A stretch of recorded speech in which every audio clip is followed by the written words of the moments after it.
Hello everyone, I am the Creep's Cabin. I know you use this video to fall asleep, so before that, like the video and subscribe to the channel. Also, where are you from? And what time are you watching? Now get comfortable and relax.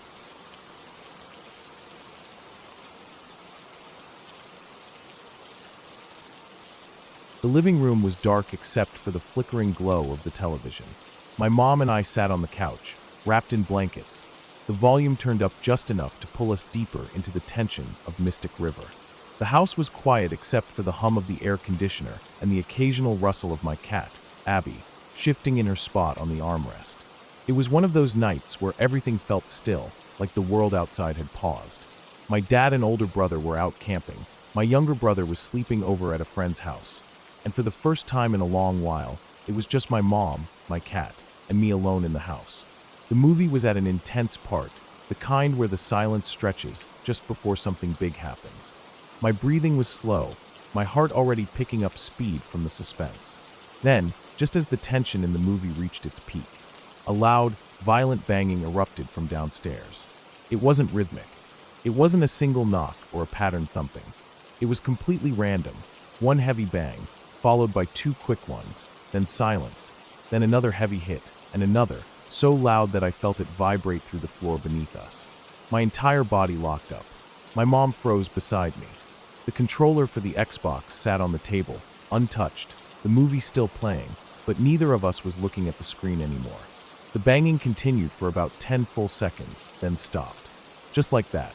No slow fade, no creaking floorboards, just silence. My ears were ringing in the absence of the noise. My stomach felt hollow, like something had been pulled out of me. Neither of us moved. We just sat there in that terrible pause, listening, waiting for something else to happen. My brain scrambled for an explanation, but nothing made sense. The sound was too erratic to be wind, too forceful to be something falling on its own. My breath came shallow and fast, and I felt my palms dampen against my thighs. We had to check. Slowly, we pulled ourselves off the couch, every movement feeling deliberate and slow, like we were trying not to wake something up. My mom reached for the nearest thing she could grab, some flimsy plastic horn that had been sitting on a shelf from a party months ago. A useless weapon, but in that moment, it felt better than empty hands. I had nothing. Abby jumped down from her perch, her tail flicking as she stared toward the staircase. We stepped toward the hallway. The stairs creaked under our weight as we moved, slow and cautious. The air felt heavier down here, thick with something I couldn't name. I had to remind myself to breathe. The living room downstairs was empty. The hallway leading to the front door was empty. The silence felt unnatural, like the house itself was holding its breath, waiting. We started checking the doors. The front door locked. The gate at the entrance locked. The garage closed, sealed tight. We moved to the back of the house. The sliding back door had a gate in front of it. My heart jumped into my throat when I saw it, wide open. The lock hung uselessly at its side. I knew for a fact it had been locked earlier. Before the movie, when I got home from Frisbee, I had tried that exact door. I had tugged at it, expecting it to be open, but it had been locked. I knew that with absolute certainty. Now it was wide open. A rush of cold ran down my back. My mom made a noise in the back of her throat, a small exhale, but she quickly brushed it off, closing it like it was nothing. "It must have been open already," she muttered. No, I knew it hadn't been. Something had opened it. My mind ran through the possibilities, trying to grasp onto any reasonable explanation. Maybe the lock had been faulty. Maybe someone had unlocked it earlier and forgot. Maybe the wind. But no, wind wouldn't open a gate like that. We needed to check the rest of the house. My mom ditched the plastic horn and grabbed a hammer from the toolbox near the laundry room. I followed suit, grabbing another. My hands felt small around the handle, but the weight of it gave me the tiniest sense of control. We moved carefully through the bottom half of the house, opening doors, peeking into rooms, checking closets. Everything was in place. Nothing seemed disturbed. Then, from the back of the house, in the maid's room, two claps. My blood turned to ice. The sound was so distinct, so sharp, that for a split second, I thought it had come from right behind me. My body went rigid. My mom tensed too, gripping the hammer tighter. The silence after was suffocating, pressing down on me from all sides.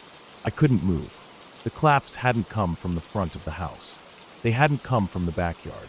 They had come from inside. from the room we hadn't checked yet. The maid's room door was half open. A small sliver of darkness stretched into the hallway. Every instinct in my body screamed at me to run, to get out, to leave the house and never come back. Instead, I reached for the door handle and slammed it shut. Click. The lock slid into place. For a second, neither of us moved. Then, I grabbed my mom's wrist and pulled her back toward the hallway. We needed to regroup, to think. We locked ourselves in the kitchen for a moment, breathing heavy, trying to process. Nothing made sense. The sounds, the open gate, the claps, it was all wrong. We forced ourselves to recheck the house. When we opened the maid's room door again, nothing had changed. No sign of anything.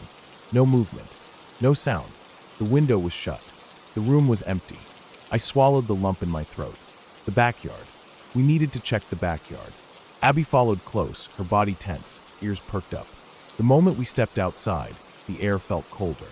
The lot behind our house stretched into the darkness, open and empty. I tried to slow my breathing, but my chest was tight, my skin prickling with every tiny noise in the distance. Then, a scuffling sound, faint but distinct. It came from the empty lot behind our fence. I snapped my head toward it, my breath catching. Abby had already turned in that direction, her body low, tail twitching.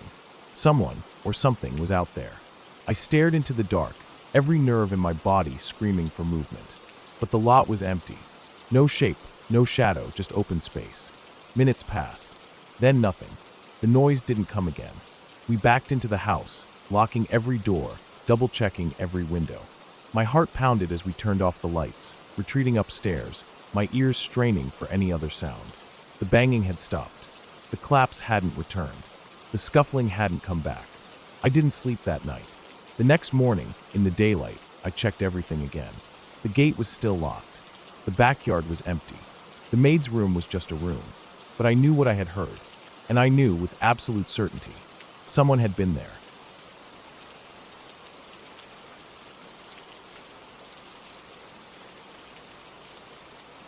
I don't know what I expected when I started looking back on all of this. Maybe that it would feel like something small, something that happened, and then passed, like a story you can tell over drinks and laugh about later. But the truth is, even now, when I think about it, it unsettles me in a way I can't really shake. There's a part of me that wonders if I ever will. It started long before I was old enough to even remember it. When my dad was an infant, my grandma would put him down in his crib at night and go downstairs, leaving his door open so she could hear him. Nothing strange about that. Except sometimes, when she went to check on him, she'd find the door shut. Not just cracked, not just pushed in a little, fully closed. And inside the room, she'd find my dad, lying there awake, staring at the rocking chair in the corner as it moved slowly back and forth. She'd ask him who he was talking to, and he'd just point at it. I try to imagine that, my grandma standing there, looking between her baby and the empty chair. I think about how that must have felt, the way her stomach must have dropped, the way her hands probably went cold. But in the end, there wasn't much she could do. You can tell yourself anything to explain things away, and that's what she did. Maybe the door got caught in a draft. Maybe the chair just moved a little because the floorboards were settling. And that was it. But then I was born. When I was around 2 years old, we lived in a house with a staircase that had a landing halfway up. It was one of those landings with an open space above it, where the ceiling stretched high, leaving an empty void above the stairs. I don't remember this, but my parents told me they'd find me sitting there, talking away like I was in the middle of a conversation. When they'd ask who I was talking to, I'd just point straight up and say, "That man up there." My mom said the first time she heard me say that, it stopped her in her tracks. She looked up at the empty ceiling, following my finger, but of course, there was nothing there. Just the light fixture and the plain white paint. I was just a little kid, and little kids say all kinds of weird things, so again, it was brushed off. But that wasn't the last time something strange happened. One night, when I was still an infant, my mom woke up suddenly. She wasn't sure why at first. There was no noise, no movement, nothing that should have disturbed her sleep. But she had this deep, gut feeling that something wasn't right. She sat up, listening. The house was silent. Still, something felt off, and it was enough to make her get up and walk to my room. The second she turned on the light, she saw the crib was empty. She panicked, calling for my dad as she started searching the room. It wasn't like I could have gotten out by myself. I was too little to even climb over the bars. But I wasn't there. She checked under the crib, the blankets, everywhere she could think of in those frantic few seconds. Then she saw me, curled up under a plastic toy desk on the other side of the room, fast asleep. She picked me up, checking me over, but there was nothing wrong. I was breathing fine, sleeping peacefully. She never figured out how I got there. After that, we moved. The next house was in a suburb of Atlanta. I was older by then, old enough to remember things clearly. My room was at the end of the hall, and it had a huge walk-in closet. At first, I liked it. It was big enough to feel like a little hideaway, somewhere I could go when I wanted to be alone. But that changed fast. I started getting this feeling whenever I was near it. That deep, crawling unease that makes your skin feel too tight, like something is just out of sight, waiting. Even in the middle of summer, when the whole house was warm, the air in that closet was always cold. I stopped going in there unless I had to. One night, I woke up facing the wall. My bed was in the middle of the room, with space on either side, and the closet was behind me. I kept the light on inside it because, even then, I wasn't comfortable with the dark. The glow from the closet spilled onto the wall I was facing, a soft, steady light. I don't know what made me open my eyes, but the second I did, I regretted it. There was a shadow on the wall. Not mine, not from anything in the room. A solid, unmistakable silhouette of a man wearing a fedora, standing behind me. I went completely still, my heartbeat hammering so hard it drowned out everything else. It wasn't sleep paralysis. I could move, I knew I could, but I didn't dare. I just lay there, staring, watching as the shape moved. It turned, walking away, back into the closet. I stayed frozen, listening for the sound of footsteps, for anything, but there was nothing. Just silence. I wanted to run to my parents' room, but I couldn't make myself move. I kept telling myself I'd imagined it, that it was some trick of the light, but I knew better. That closet never felt normal to me again. My dog, Monroe, seemed to know it too. She never liked being in my room. But one night, she was there, sleeping at the foot of my bed. It was rare, but I remember feeling safer with her there. Around 2 a.m., she woke up suddenly. She didn't just lift her head. She shot up onto her feet, every muscle in her body tense. A low growl rumbled from deep in her chest, the kind I had never heard from her before. Her teeth were bared, the fur along her back bristling. I sat up, my whole body on edge. Then she turned toward the closet. She didn't move closer, didn't bark, just stood there, locked in place, staring at the slightly open door with a kind of tension I'd never seen in her before. And then she let out this long, guttural growl, so deep and threatening that it sent a chill down my spine. I wasn't waiting around. I grabbed my blanket, slid off the bed, and backed out of the room as fast as I could. Monroe followed, her head low, still growling. We slept in the guest room that night. After that, she refused to go back in my room at all. Years passed, and we eventually moved again. Monroe stayed by my side, aging with me, her once sleek body growing slower, her movements more careful. By the time I was in college, she was arthritic, her legs stiff, her energy lower. But she was still Monroe, still my shadow, still watching over me. Things haven't been the same since. There have been little things, stereos turning on by themselves, TVs flicking on with no explanation, strange whispers in the house that only my mom and I seem to hear. But it's not like it used to be. The heavy, suffocating feeling I used to get in my old room, the gut-wrenching certainty that I wasn't alone, it's gone. Monroe is old now. She doesn't hear as well, doesn't move as fast. But I swear, when she looks at me sometimes, her eyes still hold that sharp, unwavering focus, like she's making sure everything is still okay. And maybe it is. Maybe she really did chase away whatever was hanging around all those years. She doesn't have much time left. I know that. But I like to think that, after everything, she's earned her peace. And I like to think that whatever was there, it knows better than to come back.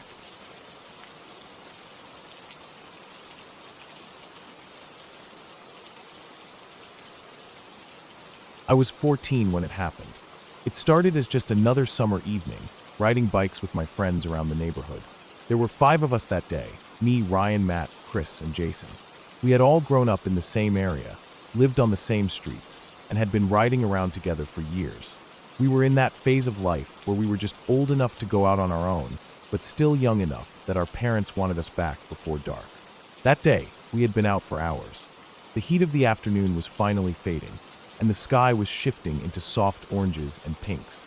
We weren't in any rush to go home, and as usual, we were looking for something to do. We rode past the same houses, down the same sidewalks, and across the same streets we had ridden 100 times before. Eventually, we made our way toward the local middle school. The school sat at the edge of a patch of woods, with a sidewalk looping around the entire property. On one side was the playground and basketball courts, and on the other side were the woods. A narrow dirt path cut through the trees, leading to an old wooden bridge that crossed a small ditch. If you followed the path far enough, it opened up to the soccer fields on the other side. We had all been in those woods before at some point or another, but never all together like we were that day. It had always been one of those places where kids dared each other to go. The kind of place you walked through quickly, feeling the need to keep glancing over your shoulder. We had all heard the same rumors, that a homeless man lived somewhere deep in those woods. Some people swore they had seen him. Others said they had found an old campsite with garbage bags and a pile of junk, but no one had ever seen him up close. We slowed our bikes near the entrance of the path, stopping just before the tree line. The pavement beneath us was cracked, with tufts of grass sprouting through the gaps. The school loomed behind us, empty and quiet. I stood facing the woods while my friends sat on their bikes, facing me with their backs to the school. We started talking about the times we had been in there alone, or with one other person. Jason said he once heard something moving in the brush behind him and took off running. Ryan claimed he had seen a full-on sleeping bag made out of trash bags. Matt had gone through one afternoon and found a weird pile of old clothes near the bridge. I told them about the time I had been in there with another friend, how I swore I saw movement through the thick brush, how I squinted and tried to make it out, but whatever it was disappeared before I could be sure. The sun was lower now, casting long shadows across the pavement. The trees ahead of us swayed gently with the wind. As we spoke, I found myself staring into the woods, focusing on the dark gaps between the trunks. The more I looked, the more unsettled I felt. Then I heard it, a rustling sound, not the soft swaying of branches in the wind, not the quiet scurrying of a squirrel. This was something bigger, heavier. My stomach tightened, and I froze. Before I could even process what was happening, a man came crashing out of the trees. He didn't walk. He didn't stumble. He ran, straight at me. He was wild-looking, dirty clothes, unkempt hair, his face partially hidden by the shadows of the trees. But I didn't need to see his face clearly to know I was in danger. The way he moved was enough. There was no hesitation, no confusion. He saw us, and he sprinted straight toward us. My breath caught in my throat, and for a split second, I was completely paralyzed. Then I screamed, a full-throated, panicked scream that tore through the air. My brain wasn't even thinking in words, just raw, animal terror. But somehow, instinct kicked in, and I pointed behind my friends, signaling them to run. They took off instantly, their bikes screeching as they spun away in different directions. But I was still there, still frozen. The man was coming straight for me. Everything slowed down. I knew I had to move, but my bike was turned at an awkward angle, and it was too big for me to maneuver quickly. My heart pounded as I fumbled with the pedals, trying to get them in the right position to push off. My hands shook as I gripped the handlebars. My foot slipped. The man was only feet away. I could hear his footsteps pounding against the pavement. I could hear his breath. I scrambled, pushing down hard, and finally, my bike lurched forward. The moment I started moving, I felt a rush of air behind me. He had reached for me. His hand swiped at empty space, just missing me. I didn't dare look back. I pedaled harder than I ever had in my life, my legs burning, my lungs on fire. The world blurred around me as I flew forward, cutting through the streets, not even thinking about where I was going. Just going. I didn't stop until I was halfway across the neighborhood, heart hammering, sweat pouring down my face. Only then did I look over my shoulder. The man was gone. I had no idea when he stopped chasing me. No idea if he had ever chased me beyond that first stretch of pavement. I didn't know where my friends had gone either, but I didn't care. All I knew was that I was away from those woods, and that was all that mattered. Eventually, we all met back up at the park near Ryan's house. No one spoke at first. We just sat there, catching our breath, our faces pale, our hands still shaking. When we finally did talk, we didn't have much to say. We knew what had happened. We knew it was real. The rumors about the man in the woods weren't just rumors anymore. I never went back into those woods after that day. Even years later, when I passed by that school, I always felt a chill when I glanced toward the tree line. The memory never faded. I still don't know who he was. I don't know why he was there. And I don't know what would have happened if I had been just a second slower.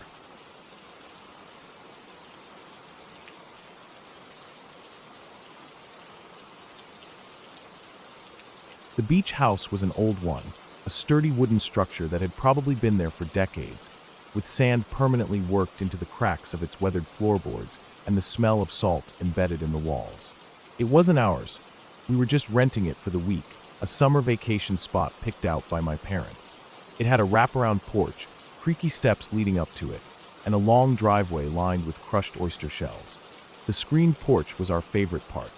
It faced the street, with just enough elevation to let us look out over the small front yard and the road beyond it. The screen was fine mesh, stretched tight, with a wooden frame, and the only way in or out was through the front door of the house. My brother and I decided to sleep out there that night. It was summer, and the air was thick with humidity, but there was a good breeze coming off the water. We liked the idea of being outside, but still safe behind the screen. The porch was dimly lit by a single yellow bulb near the door, and through the mesh, we could see the street, the neighboring houses, and the line of low, gnarled oak trees that stretched along the road. It wasn't very late when we went to bed, probably around 10. My parents had gone to sleep inside, and the house was quiet except for the sound of waves in the distance and the occasional car rolling by. The town was small, not the kind of place with a nightlife. Most houses were dark, their residents already turned in for the night. My brother and I stretched out on the cots we had set up, listening to the distant sounds of water hitting the shore, the chirping of insects, the rustling of palm fronds. I don't know how long I had been asleep when I woke up. The porch was dark, except for the faint glow of a streetlight further down the road. I wasn't sure what had woken me at first, but as my eyes adjusted, I saw movement on the street. A man. He was walking alone, his pace slow but deliberate, and every few steps, he would glance back over his shoulder. The way he moved put me on edge. He wasn't just a guy out for a late-night walk. He was nervous, looking around as if making sure he wasn't being watched. I stayed completely still, watching through the screen. He reached the front of the house, then suddenly veered to the other side of the street. There was another house over there, similar to ours, with the same kind of small, twisted oak trees lining the road in front of it. He stepped into that yard, moving carefully, his feet barely making a sound in the grass. He crouched down near the base of one of the trees, his hands searching through the dirt and leaves as if looking for something. I held my breath, unsure of what I was seeing. He didn't seem drunk or lost. He was doing something on purpose, something he didn't want to be caught doing. After a few minutes, he stood up, brushed his hands off, and walked down the road, disappearing into the night. I lay there for a while, my heart still beating a little too fast, but eventually, my eyes grew heavy again. The waves were still rolling, the porch still warm and safe, and I drifted back to sleep. When I woke up the second time, I knew something was different. The air felt heavier, as if the night itself had thickened. I could hear something soft, rhythmic, a kind of scraping sound. It wasn't the wind, and it wasn't an animal. I turned my head slowly. There were two of them now. The man from earlier was back, and he had brought someone with him. Both of them were under the oaks, crouched low, shovels in their hands. The metal blades of the shovels flashed in the faint light as they dug into the earth, their movements quick and efficient. Every time a car came down the road, they would freeze, ducking behind the trees, pressing themselves against the shadows until the headlights passed. I watched, trying to keep my breathing quiet. The digging continued, slow but deliberate. The scrape of metal against dirt, the dull thud of soil being lifted and tossed aside. My body felt heavy, almost frozen in place. I could feel myself drifting in and out, my brain slipping between sleep and wakefulness. My thoughts tangled with the darkness, twisting what I was seeing into something stranger. In my half-dreaming state, the men weren't just digging anymore. Giant hands were reaching for them from the ground, enormous fingers clawing at their shoulders, trying to drag them down. The shadows stretched unnaturally long, the trees bending and shifting as if alive. I blinked, shaking my head slightly, and the shapes returned to normal. Just two men still digging. I don't remember falling asleep again, but at some point, my mind gave up, exhaustion pulling me under. The next morning, the sun was already bright when I woke up. The porch was filled with golden light, the screen casting grid-like shadows across the floor. For a few seconds, I lay there, trying to remember if what I had seen was real or just some strange, feverish dream. Then my brother stirred on the cot beside me. He sat up, rubbing his eyes, then looked at me. "Did you see them?" he asked, his voice groggy. A chill ran through me. I hadn't said anything to him yet. I hadn't moved, hadn't hinted at anything. But he had seen them too. We went inside, the smell of coffee and bacon filling the kitchen. Our parents were at the table, talking about plans for the day. When I told them what I had seen, they laughed it off. "You must have been dreaming," my mom said, shaking her head. Then my brother spoke up, saying he had seen the same thing. That shut them up for a second. Our dad frowned, then decided to walk over to the house across the street. An older woman lived there, someone we had seen a few times since arriving. He spoke to her for a while, then came back with a strange look on his face. She had been up early that morning, just after dawn. When she went outside to check on her flower beds, she had noticed a group of stray dogs under the oak trees. They had been digging, sniffing, clawing at something in the dirt. By the time she shooed them away, whatever they had uncovered was gone. I don't know if anyone ever figured out what was buried there. If it was something stolen, something hidden, or something worse. I don't know if the police were called, or if anyone ever investigated. All I know is that I never slept on that porch again.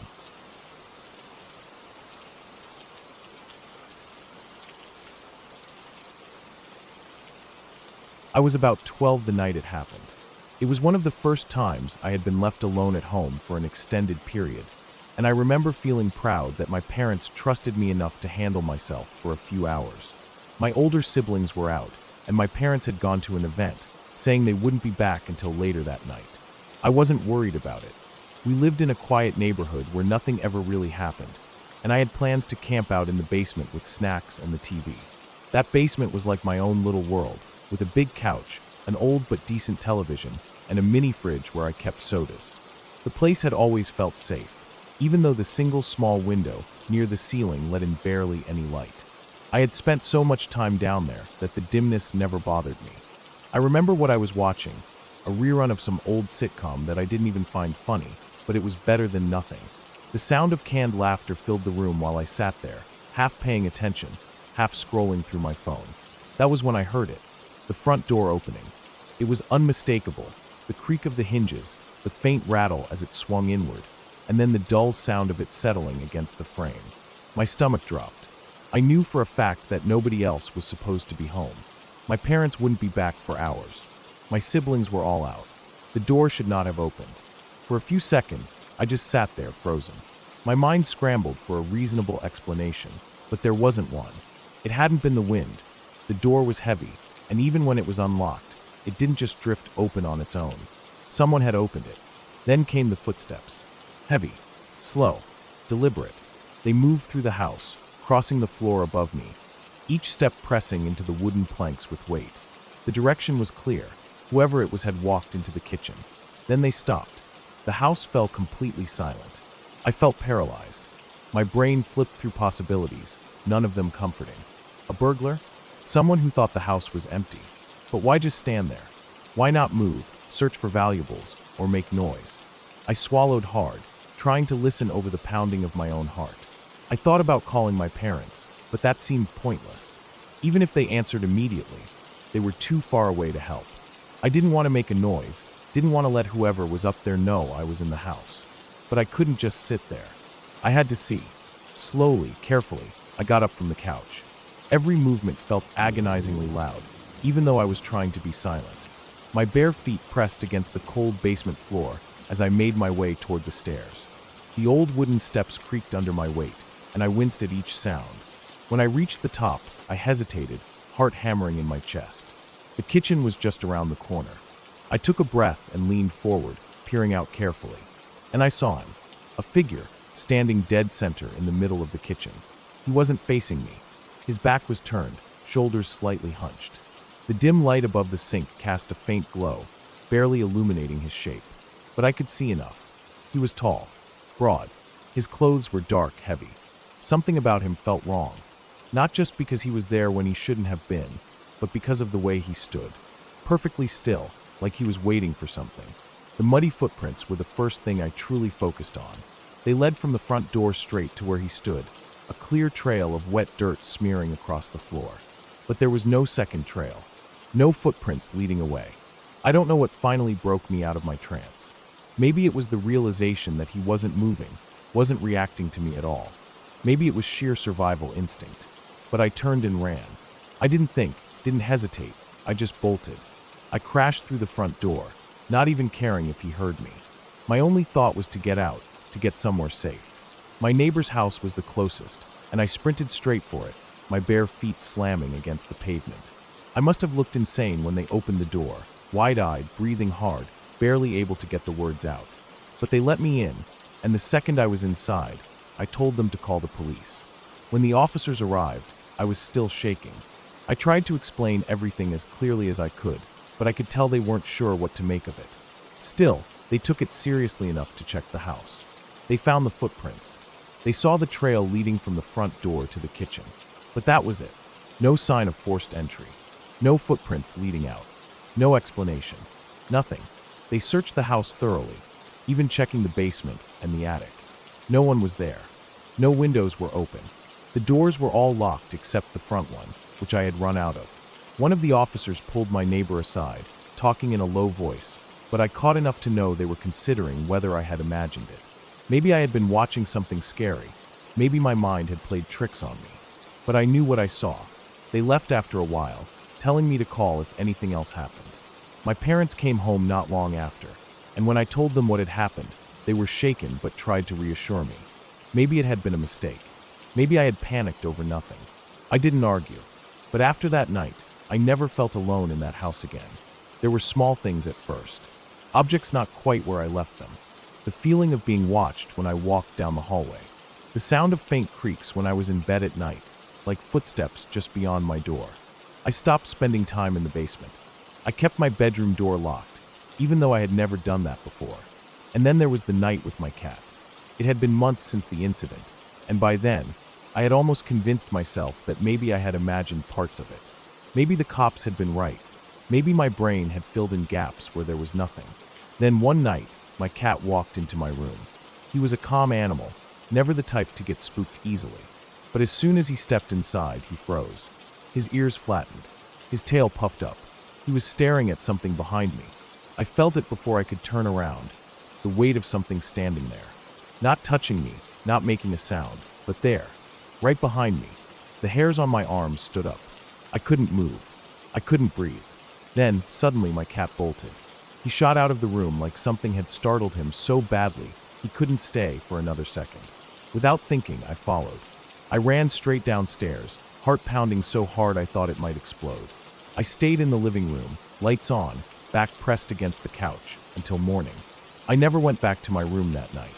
After we moved, the feeling disappeared. The house had always felt heavy, but I hadn't realized how much until I was gone. It was like stepping into the sunlight after being in the dark for too long.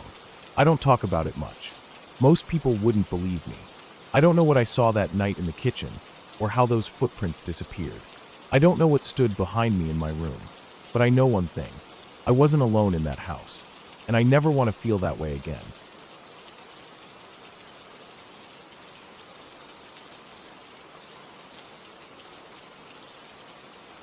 I've never believed in anything I couldn't explain. My entire life, I've been the type to dismiss the paranormal, ghosts, spirits, any of that nonsense. I'm a skeptic through and through. If something feels strange or unexplainable, I assume it's because I don't have all the information yet, not because there's something supernatural going on. That's how I've always been. I live in a small town that borders a massive stretch of forest. Miles and miles of nothing but trees, hills, streams, and old forgotten farmland that nature has reclaimed. There's a trail I walk my dog on every morning and every night. It's quiet, peaceful, a good way to start and end the day. My dog Cooper, a big mutt with more energy than I can handle sometimes, loves it out there. The woods are full of smells, and every now and then we'll spot deer, foxes, or even coyotes. It's normal, just the way things are. But there's one spot on the trail that makes my skin crawl. I don't know how else to describe it. There's nothing outwardly strange about it, no creepy abandoned house, no evidence of anything bad ever happening there. Just an old rock wall that runs perpendicular to the path, marking the boundary of what was probably a field long ago. It's like hundreds of other rock walls around here, the kind farmers built generations ago and then left behind when the land was no longer useful. The first time I noticed it, I was just walking past like normal. The moment I got close, I felt it. A weight in my chest. A sudden, overwhelming sense of being watched. Not just watched with bad intent. My stomach tightened, my pulse sped up, and every instinct told me to move faster. Cooper didn't react to anything, didn't even notice. Just kept sniffing the ground like usual. I tried to shake it off. Maybe there was an animal nearby, something watching me from the trees. A coyote maybe, or a deer frozen in place, waiting for me to pass. That had to be it. Even so, I didn't linger. I kept walking. The second I was past that section of the trail, the feeling disappeared like it had never been there. My heart rate slowed, and I felt normal again. I didn't think too much of it that first time. Just wrote it off as some kind of weird passing anxiety. But then it happened again, and again. Every single time I walked by that place, I felt it. The dread, the feeling of being watched, the urge to move. It got to the point where I'd unconsciously speed up whenever I reached that stretch of trail. It wasn't a decision I made. I just found myself walking faster, gripping Cooper's leash a little tighter. It wasn't until I was past the rock wall that I'd let myself breathe normally again. The worst part was that there was no reason for it. I had no explanation, and that bothered me more than anything. If I had seen something, an animal, a person, anything, it would have made sense. But there was nothing, just the feeling.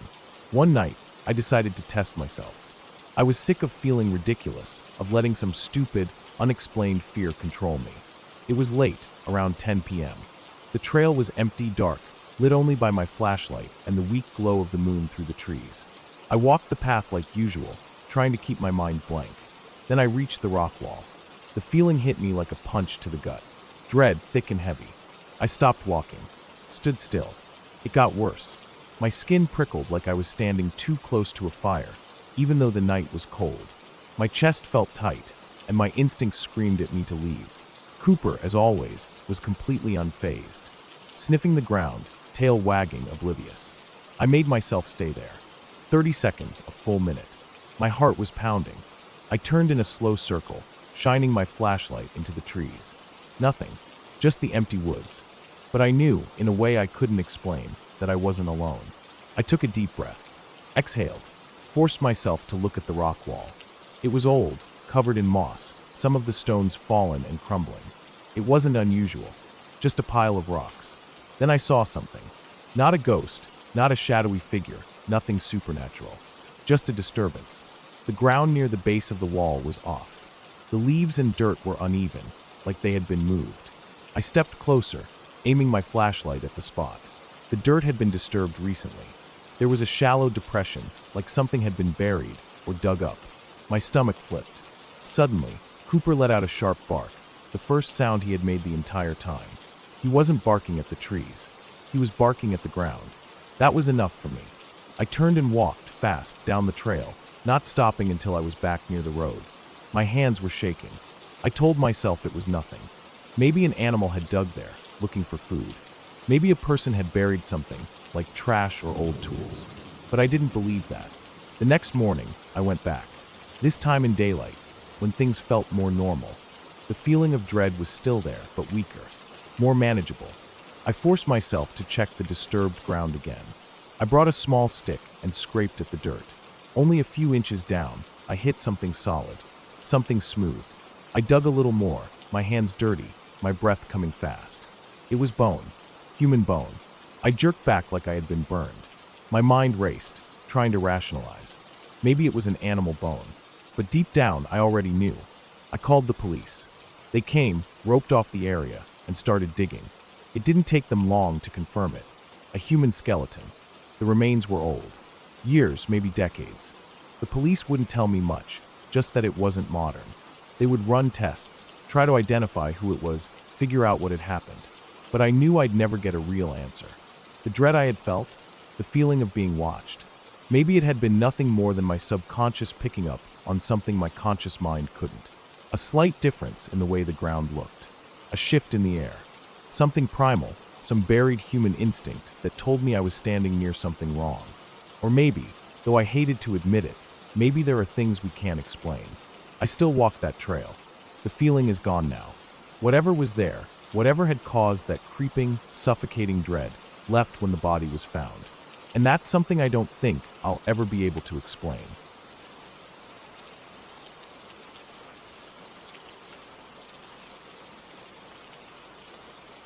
The drive up the mountain felt endless. It wasn't my first time making the trip, not by a long shot, but every time I drove out to see her, the stretch of road between home and her town felt longer. 3 hours of pavement, empty fields, and winding roads through stretches of thick trees. I never minded it though. She was worth it. Every single mile. I'd met her my junior year, and from the start, she felt like she existed in a different orbit from everyone else. She was brilliant, smarter than me by a long shot, but she never made me feel small for it. She was affectionate too, the kind of girl who'd brush my arm when she spoke, hold my hand just to trace patterns on my palm with her fingertips. She wasn't over the top with it, but it was enough to make me feel wanted. She had moved a few months back, and it was harder to see each other, but we made it work. I drove out as often as I could. She did the same. This time, I'd made the trip. It was already dark by the time we left her place, deciding to go for a drive in the mountains. We weren't looking for anything in particular, just somewhere quiet. Somewhere far from the town, from the glow of streetlights, from anything that felt like civilization. We wanted the night to feel like it belonged to just us. We took turns picking roads at random, winding higher into the mountains. The roads were rough, nothing but cracked pavement barely wide enough for 2 cars to pass. Eventually, we found what we were looking for, a pull-off that wasn't much more than a patch of dirt and gravel clinging to the edge of the mountain, but it was perfect. The sky stretched endlessly above us, dark and vast, scattered with more stars than I'd ever seen back home. No light pollution, no sounds except the occasional whisper of wind through the trees. It felt untouched. I killed the engine, and we climbed onto the hood of my car, the metal warm against the backs of our legs. We settled in, shoulders touching, her leaning slightly against me. It was perfect. We talked. Not about anything in particular. Just the kind of deep, winding conversations that only happen when you're completely alone with someone, when the world feels distant enough to make anything and everything fair game. Time slipped by unnoticed. The cold crept in slow, the kind you don't feel at first until you realize your fingers are stiff and your breath clouds in the air. Then we heard it. Low, guttural, somewhere close. It wasn't a sound I recognized. Not the wind, not an echo of our own voices. It was something else, something alive. We froze. It was impossible to tell how close it was. The darkness made it feel immediate, like it could have been 10 feet away or 50. But it wasn't far. Neither of us spoke. Neither of us moved. The air between us changed. The easy, soft quiet we had been wrapped in turned rigid, heavy. Then I heard it again. Closer. We scrambled off the car, nearly tripping over each other in our rush to get inside. My heart was hammering so fast it felt like it was trying to break out of my ribs. I wrenched the door open, throwing myself inside as she did the same on the other side. I locked the doors.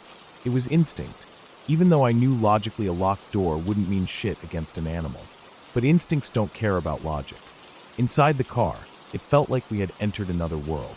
The sound of our breathing was suddenly loud, the space too small, the air too thick.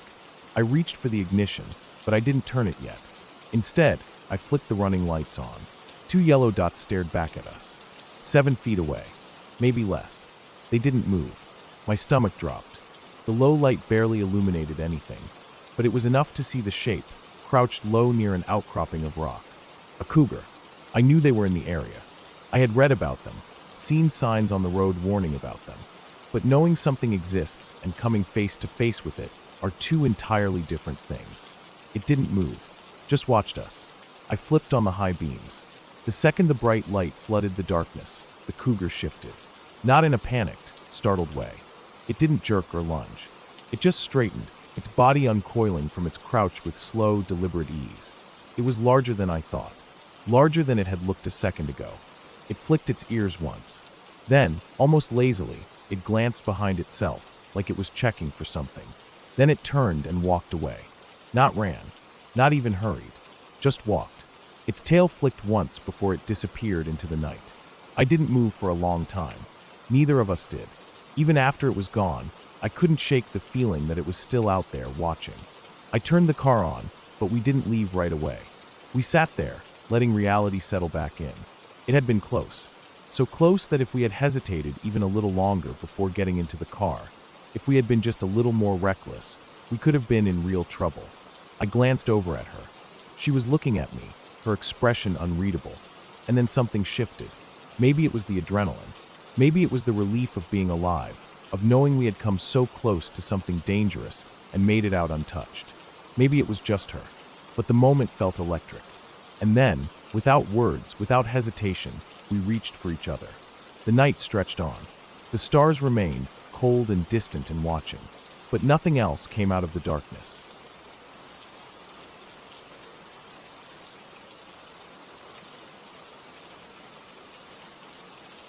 I don't know what made me turn around. Maybe it was some instinct, something old and buried in my brain that told me something wasn't right. Maybe it was the silence, the kind that you don't really notice at first, but once you do, it settles over you like a weight.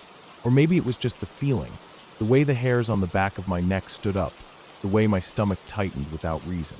We had been walking for hours. It was supposed to be an easy day, a long but simple hike through the woods, following an old fire road that led to a clearing with a small pond.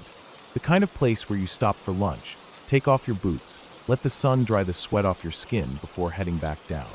We had left early, when the morning was still cool and the forest felt fresh, alive with birds and the rustling of small animals in the underbrush. By the time the sun hit its peak, the trail had started to feel longer than it should have. The air was thick and still, the way it gets in deep woods when the wind can't reach through the trees. My shirt was stuck to my back with sweat, and I could hear my own breathing over the sound of our footsteps on the dirt path. That was when I realized something was wrong. I stopped walking. I turned around, scanning the trees behind us, expecting to see nothing but the empty trail stretching back the way we had come. But there was someone there. At first, I thought it was just a trick of the light, the way the sun filters through the branches, creating shapes that don't really exist. But then it moved. A shadow shifting just behind the trees, something too solid to be part of the forest. My first thought was that we weren't alone out here. Maybe another hiker, maybe a hunter. But they weren't walking on the trail. They were staying just inside the trees, moving when we moved, stopping when we stopped. I felt my pulse in my throat. There was no reason to panic. It was probably nothing. But I picked up my pace anyway, pushing forward, trying to shake the feeling that we were being watched. The trail ahead curved slightly, dipping down into a shallow valley before rising again. I glanced back once more, just for a second. The shadow was closer. My skin prickled. I faced forward, forcing myself not to look again. If I did, I knew I'd see them. Too close, too deliberate. The next stretch of trail felt longer than it should have. The trees seemed taller, the air heavier. Every step felt slow, like moving through deep water. I kept listening, waiting for a sound. Footsteps that weren't ours, the snap of a branch, the rustle of leaves. But there was nothing. Just silence. Too much of it. We finally reached the clearing. It wasn't as open as I had expected. The pond was there, still and dark, the surface barely disturbed by the occasional ripple. The trees pressed in around the edges, their reflections stretching across the water like reaching fingers. We sat down, ate quickly, didn't talk much. I kept glancing back at the trail, half expecting to see someone standing there, just at the edge of the trees. But there was nothing. After a while, it was time to head back. The first few minutes felt normal. The trail was familiar now, the air starting to cool as the sun dipped lower. But then I saw it again. A shape, just barely visible between the trees. It wasn't my imagination. It wasn't some trick of the light. It was real, and it was following us. I didn't say anything. I didn't want to admit what I was seeing. Didn't want to say it out loud. Saying it would make it real. Instead, I just kept walking, faster now, my heart hammering in my chest. The trail felt longer than before. The trees felt closer. The air was thick and unmoving, pressing against my skin like something alive.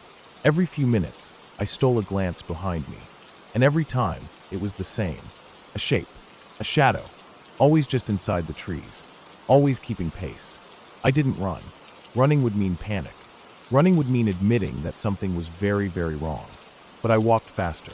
I focused on the path ahead, on the thought of getting out of the woods, of seeing the sky open up, of stepping onto solid ground that wasn't surrounded by trees. The light was starting to fade. The forest was getting darker, shadows stretching longer, swallowing the trail. And then ahead of us, something moved. Not behind this time. In front. My stomach dropped. There shouldn't have been anyone ahead of us. The trail curved, disappearing behind a cluster of trees. But just before it did, I saw it. A figure stepping onto the path. Standing still. Waiting. I stopped walking. My breath caught in my throat. Behind us, the trees rustled. I turned my head just enough to see it. The shape that had been following us was no longer hiding. It was stepping onto the trail. My hands were shaking. We were trapped. For a second, I thought about running, but there was nowhere to go. The forest was too dense, the undergrowth too thick. The only way out was forward. The figure ahead of us stood still, watching, and then slowly it stepped off the path, back into the trees. A few seconds later, the one behind us did the same. The trail was empty. I didn't think. I just moved. Fast. I didn't look back again. I didn't check to see if they were still there. I just walked, as quickly as I could without breaking into a run. The air felt heavier with every step. The trees seemed taller, thicker, pressing in closer. The last mile felt like the longest stretch of my life. And then finally we saw it, the break in the trees, the edge of the woods, the open sky. We didn't stop walking until we reached the car. Only then did I turn around, looking back at the trail we had just come from. The forest was dark now, the trees blending into one solid wall of shadow. There was nothing there. No movement. No sound. But I knew, without a doubt, that something had been in there with us. Watching. Following.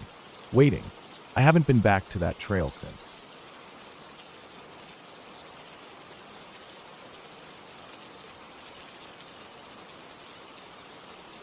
The summer of 1993 was hot, dry, and quiet.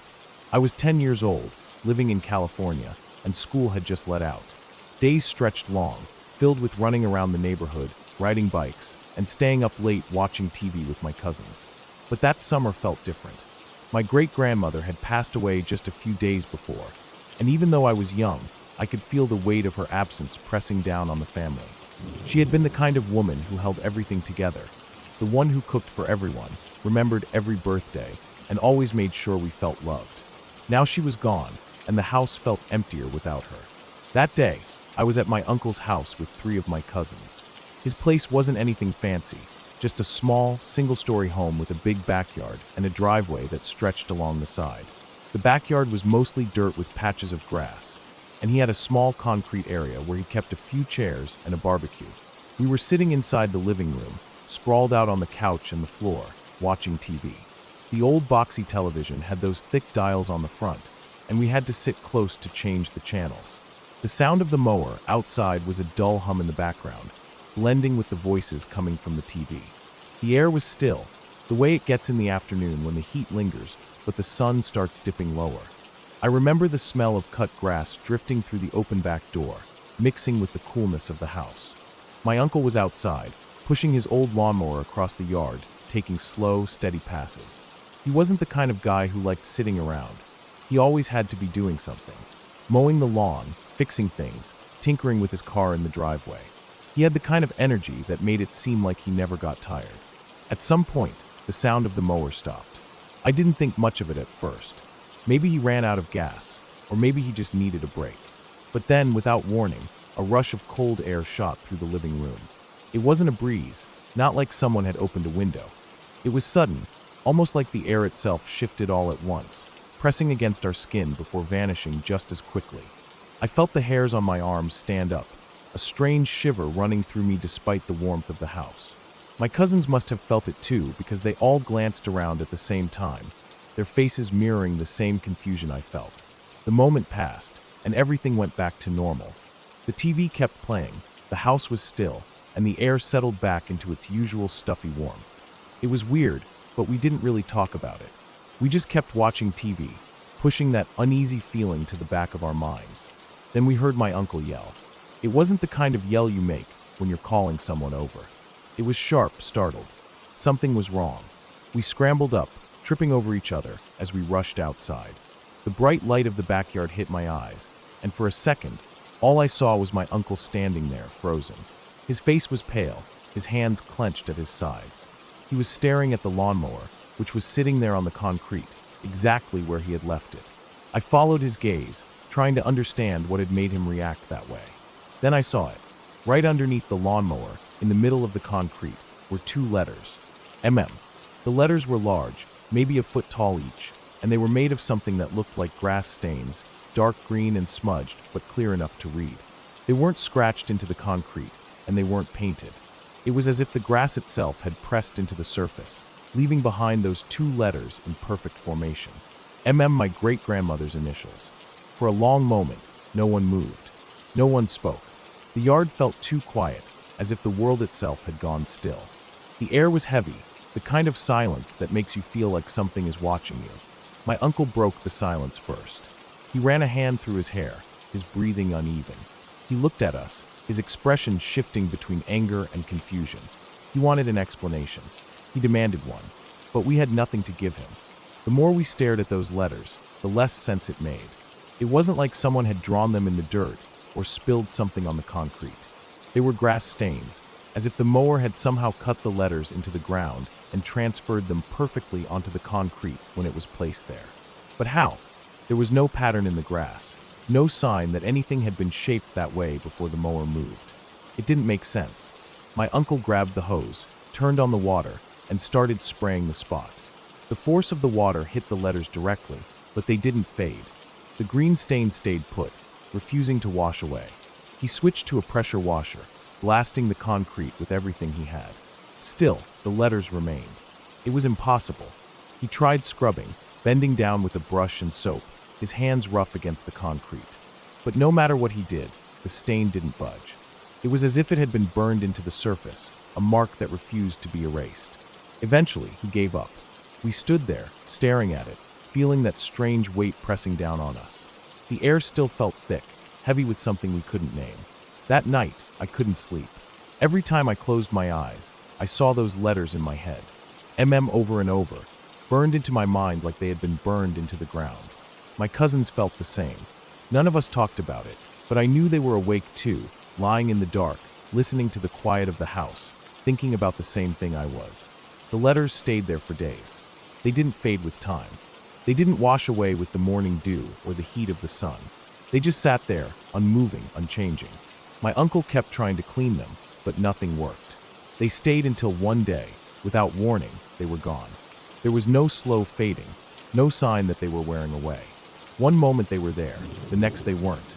The concrete looked the same as it always had, as if nothing had ever been there in the first place. But we all remembered. We had proof. We had taken a picture, all of us gathered around the letters, our faces uncertain, trying to smile but not quite able to hide the unease. I don't know what happened that day. I don't have an explanation, and neither does my uncle. Even now, thinking about it sends a shiver down my spine. There was no trick, no logical reason for it. It just happened. We never spoke about it much after that. It was one of those things that sat in the back of our minds, never fully leaving, but never fully acknowledged. My uncle moved out of that house a few years later, and I never saw the concrete again, but the memory stayed with me. Sometimes, when I'm alone, I wonder if there was something we missed. Some clue, some detail that could have explained it. But no matter how much I think about it, I always come back to the same thing. It wasn't a trick. It wasn't something we imagined. It was real. And no matter how many years pass, I know I'll never forget it.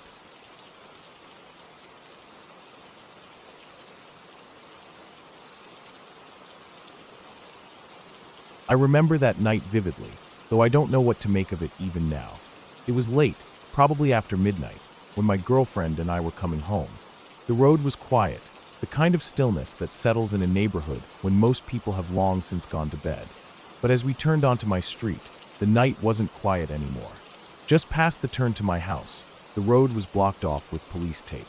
Blue and red lights flashed across the houses, illuminating the trees and pavement with short, rhythmic bursts of color. Fire trucks, police cars, and a small group of officers stood near the tape, their movements purposeful, serious. Something had happened, but we didn't know what. I slowed the car as we approached. It was clear we weren't going any farther, but my house was just a few doors down before the barricade. I pulled into the driveway, glancing at my girlfriend. The flashing lights reflected in her eyes, her expression uncertain. Neither of us spoke as we grabbed our things and went inside. My parents were already asleep, the house dim except for the kitchen light left on as usual. We didn't talk much as we got ready for bed. I gave her my room while I took the couch, something my parents had insisted on. I didn't think much of it. I was tired, and after a long day, all I wanted was sleep. I don't know how long I was out before I woke up. It wasn't gradual. I woke up suddenly, sharply aware that something was off. The house was silent, the kind of silence that feels heavy, unnatural. I wasn't sure what had pulled me from sleep at first. Then I heard it, a dull thud from upstairs. It wasn't loud, but it was distinct, enough to make me focus. I sat up slowly, rubbing my face, still groggy. Then I heard her. She yelled my name. Not scared, not panicked, angry. The kind of tone someone uses when they think they're being messed with. My first thought was that she was pissed at me for some reason, but that didn't make sense. I hadn't done anything. Then another thud. I stood up, suddenly more awake. My mind scrambled to make sense of it, but there was nothing logical to pin it to. I hadn't heard footsteps going up the stairs. I knew I hadn't gone up there, but something was happening in my room. I hesitated only a second before heading toward the staircase. As I reached the bottom, she was already coming down, her movements stiff and tense. Her face was pale, eyes wide, like she was trying to hold back something. Fear, confusion, maybe both. She didn't stop to explain. She just walked past me, shaking her head, muttering something under her breath. I looked past her up the stairs, toward my bedroom door. The house was quiet again, but it didn't feel right. I followed her to the couch, where she sat, arms crossed tightly over her chest. She wouldn't go back upstairs. She was done with that room for the night.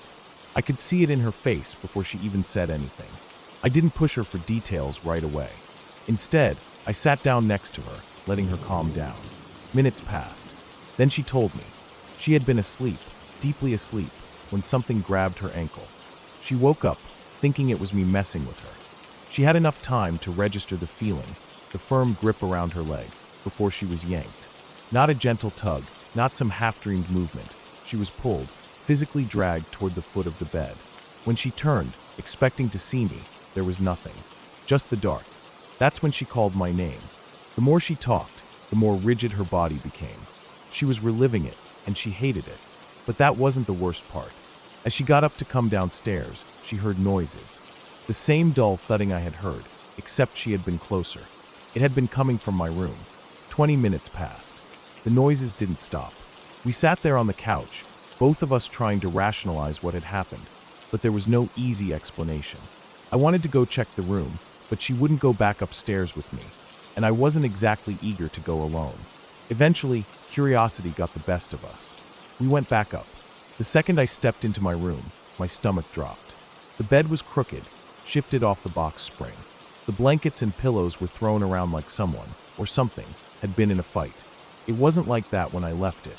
She stood in the doorway, arms wrapped around herself, looking at the mess. Whatever had happened in that room, it hadn't been subtle. It hadn't been small. Neither of us spoke. The rest of the night, she stayed on the couch with me. Neither of us slept much.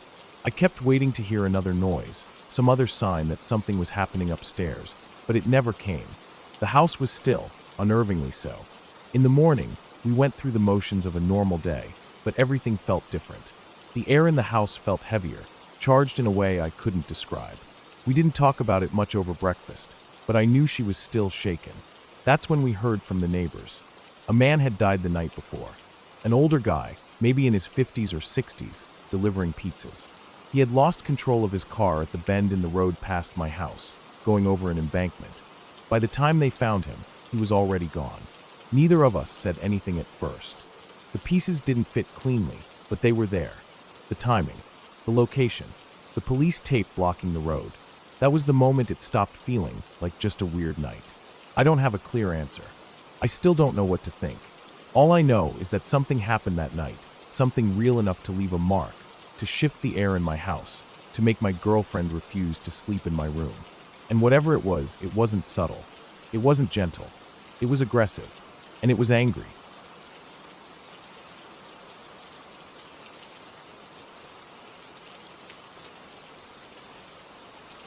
I was a freshman in high school when someone in my family attempted suicide. Even though I was mentally mature for my age, it shook me in a way I still can't fully explain. The whole thing left this strange feeling inside me, like the world had changed overnight. I knew suicide was real, I knew it happened, but it had always been something distant, something you heard about but didn't expect to hit so close. And when it did, it left a crack in my understanding of the world. Not long after that, I got a job at a mall. It was one of those huge shopping centers, 6 floors high, with dozens of stores packed into every level. I worked in a retail shop on the bottom floor, right near the center of the mall. My job wasn't bad. It was the usual retail stuff, folding clothes, fixing displays, helping customers who either didn't want to talk to you or wanted way too much from you. The best part was that most of the time, it was predictable. Same routine, same work, same flow of people coming and going. That day was just like any other. Steady but not too busy. I was working on the window displays that faced the middle of the mall, arranging mannequins and straightening clothes. Because of the way the mall was set up, the window looked out into a large open space where people gathered. You could see all the way up to the top floors if you craned your neck. It was a wide, open atrium, with balconies on each level overlooking the center. The kind of place where you always heard the noise of people talking, footsteps echoing, the occasional crying kid. I was halfway through fixing a display when I heard a loud bang. It was sharp, sudden. Not like a gunshot, but deep and heavy, like metal on metal. The mall had plenty of large metal signs and displays, so my first thought was that something had fallen. Maybe a sign tipped over or a display collapsed. Just an accident. For a split second, I almost ignored it. But then came the screams. Not just one or two. Dozens. Maybe more. A wave of them, rising up all at once. My eyes snapped to the center of the mall, to where the noise was coming from. A crowd was forming, people pushing forward, others backing away. The movement was chaotic, shifting, uncertain. Then I saw him. A young man, lying there on the ground in a pool of blood. The red spread fast, soaking into the tiles, pooling beneath him in a way that didn't seem real at first. His body was twisted, unmoving, arms sprawled at unnatural angles. From where I stood, I couldn't see his face clearly, but I didn't need to. The sheer stillness of him said everything. I didn't move. The whole scene felt distant, like I was watching it through glass. My brain struggled to catch up with what I was seeing. The screams were still ringing in my ears, people were still moving, but I was frozen, locked in place behind the window display. I glanced back inside the store. Some customers near the entrance had heard the screams, but hadn't seen what happened.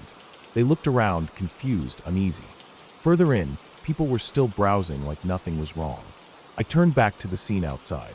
More security guards were arriving, pushing people back, speaking into their radios. The crowd kept shifting, drawn forward by morbid curiosity before stepping away in horror. I stepped back from the display and found my coworker. "Someone jumped," I said. They barely reacted at first. "What? Like a fight?" "No," I said, the word feeling heavy in my mouth. "Jumped." That one word changed everything. The mall shut down not long after that. The store closed, the lights dimmed, and security began directing people toward the exits. My manager told us to go home, and I left in a daze, barely registering the drive. The whole way home, I replayed the image in my head. The way the body looked, the blood, the chaos afterward. My hands gripped the steering wheel too tightly, my breathing too shallow. Over the next few days, more details surfaced. The story spread through whispers and news articles, filling in the gaps of what had happened. It started with an argument. A couple, standing on the top floor, voices raised, tension thick. No one knew exactly what was said, but it must have been bad. Bad enough that at some point, the young man sat on the railing. Just sat there, dangling his legs over the edge, staring down. People noticed. Some stopped to watch, unsure if it was a joke, a stunt, or something worse. Others kept walking, pretending they didn't see. Because what do you even do in a moment like that? Security eventually took notice, started making their way toward him. And then he jumped. No hesitation. No second thoughts. One moment he was there. The next he was gone. I couldn't get it out of my head. The idea that he had sat there for a while, just existing in that in-between space, on the edge of life and death. And then he made his choice. I wondered if he had planned to do it before the argument, or if something in that moment pushed him over the edge.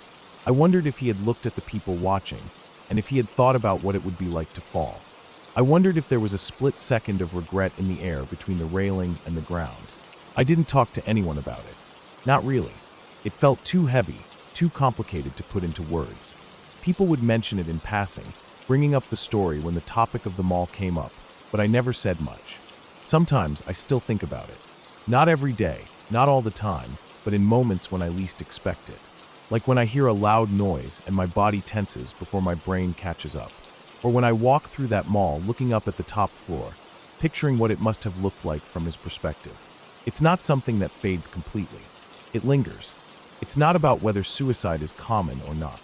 I know it is, but knowing something logically doesn't stop it from hitting you in ways you can't predict. That image stays with me.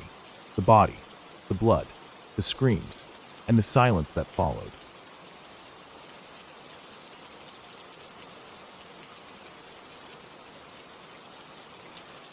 I had been working at the placement facility for about 3 weeks before I got my first overnight shift alone.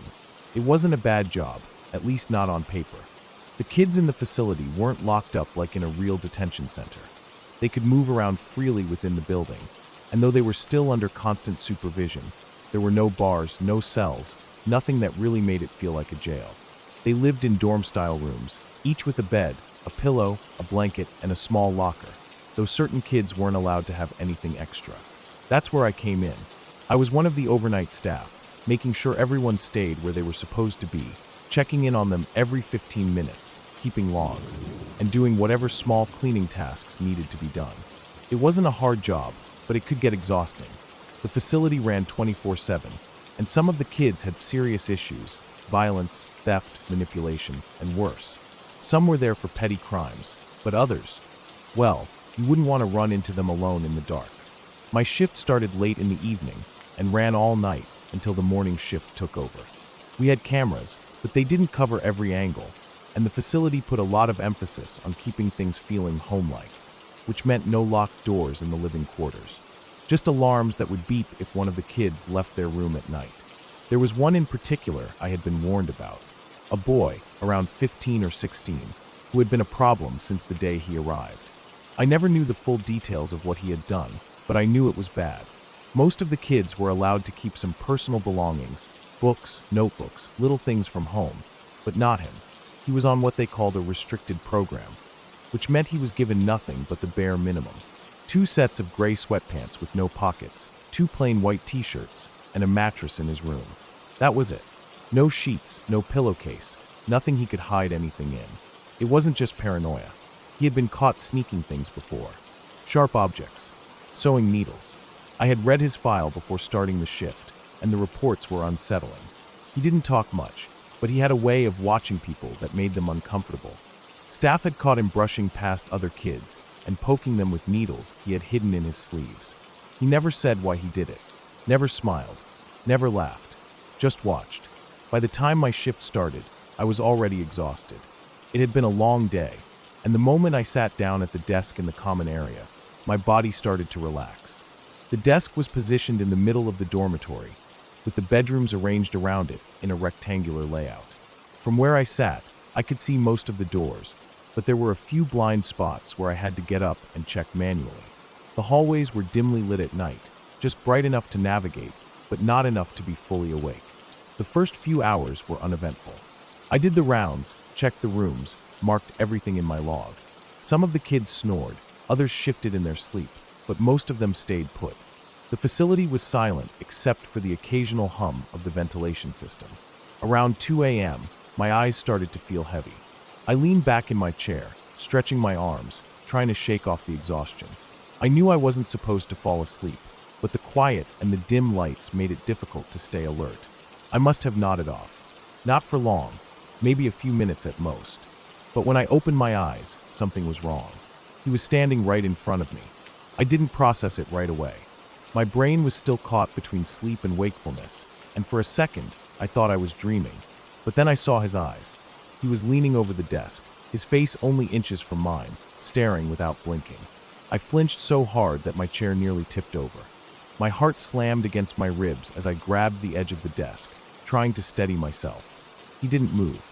He didn't say anything. Just stood there, face too close, shoulders slightly hunched, watching. I forced myself to breathe. My pulse was racing, and my hands felt clammy. The desk between us felt like the only barrier keeping him from getting any closer. I swallowed hard, my throat dry, and forced myself to think. He wasn't supposed to be out of his room. The alarms hadn't gone off. The cameras. I glanced up at the corner of the ceiling where the nearest camera was mounted.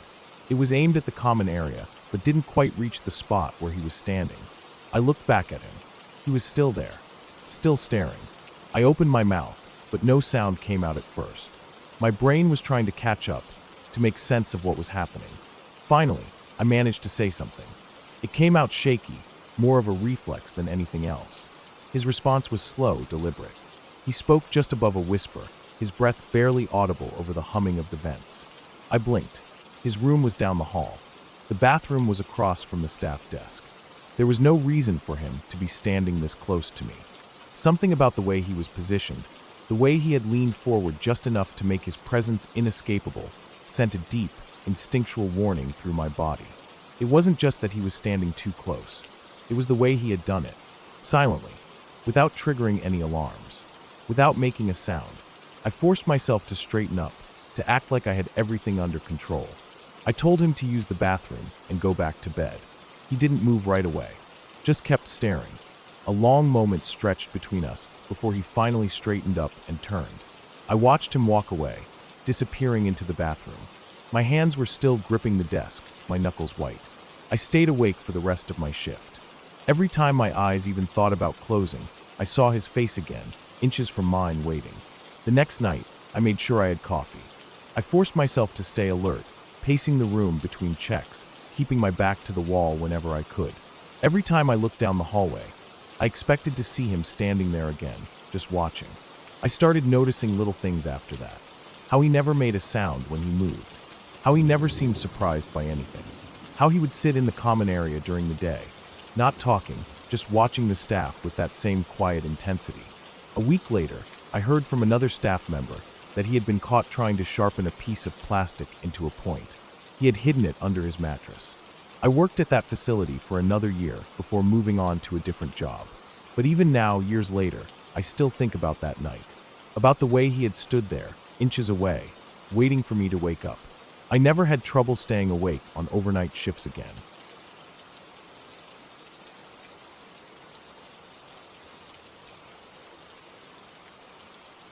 I had completely forgotten about that night until just now.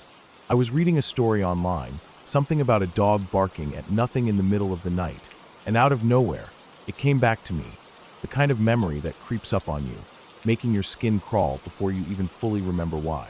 It wasn't just a weird night. It was one of the few times in my life I've felt real, stomach-deep fear. And the worst part is, I still don't know what actually happened.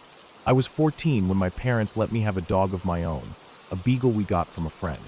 I'd always wanted one, and when my friend told me they couldn't keep her anymore, I practically begged my parents to let me take her in. She was small, energetic, and had that typical beagle personality, curious, stubborn, but incredibly affectionate. She liked to sleep in my room, curling up at the foot of my bed, or sometimes right next to me, and I liked having her there. It made my room feel less empty at night. It was late when it happened, probably after 2 in the morning. I was deep asleep when I woke up to a low, rumbling growl. At first, it didn't register. I was groggy, confused, still tangled in some half-formed dream. The room was dim, only the faintest bit of moonlight slipping through my blinds, and I could barely see her, but I could hear her, this deep, steady growl, unlike anything I'd ever heard from her before. I blinked a few times, trying to make sense of it, then reached over and flicked on my reading lamp. The warm yellow light flooded the room, and that's when I saw her. She was sitting up, ears perked, body rigid, staring at my bedroom door like something was on the other side. Not just looking, staring, completely locked in, her whole body tense like a coiled spring. I sat up, suddenly much more awake. My heart was already starting to pick up speed, that slow build of adrenaline kicking in. I followed her gaze to the door, but there was nothing. Just the plain white wood, closed like always. I waited, listening, but I didn't hear anything. No footsteps, no creaking floorboards, nothing. I figured she just needed to go outside. Maybe she'd heard a raccoon or something moving around outside the house, and it had her on edge. So I got up, rubbed my eyes, and opened the door to let her out of my room.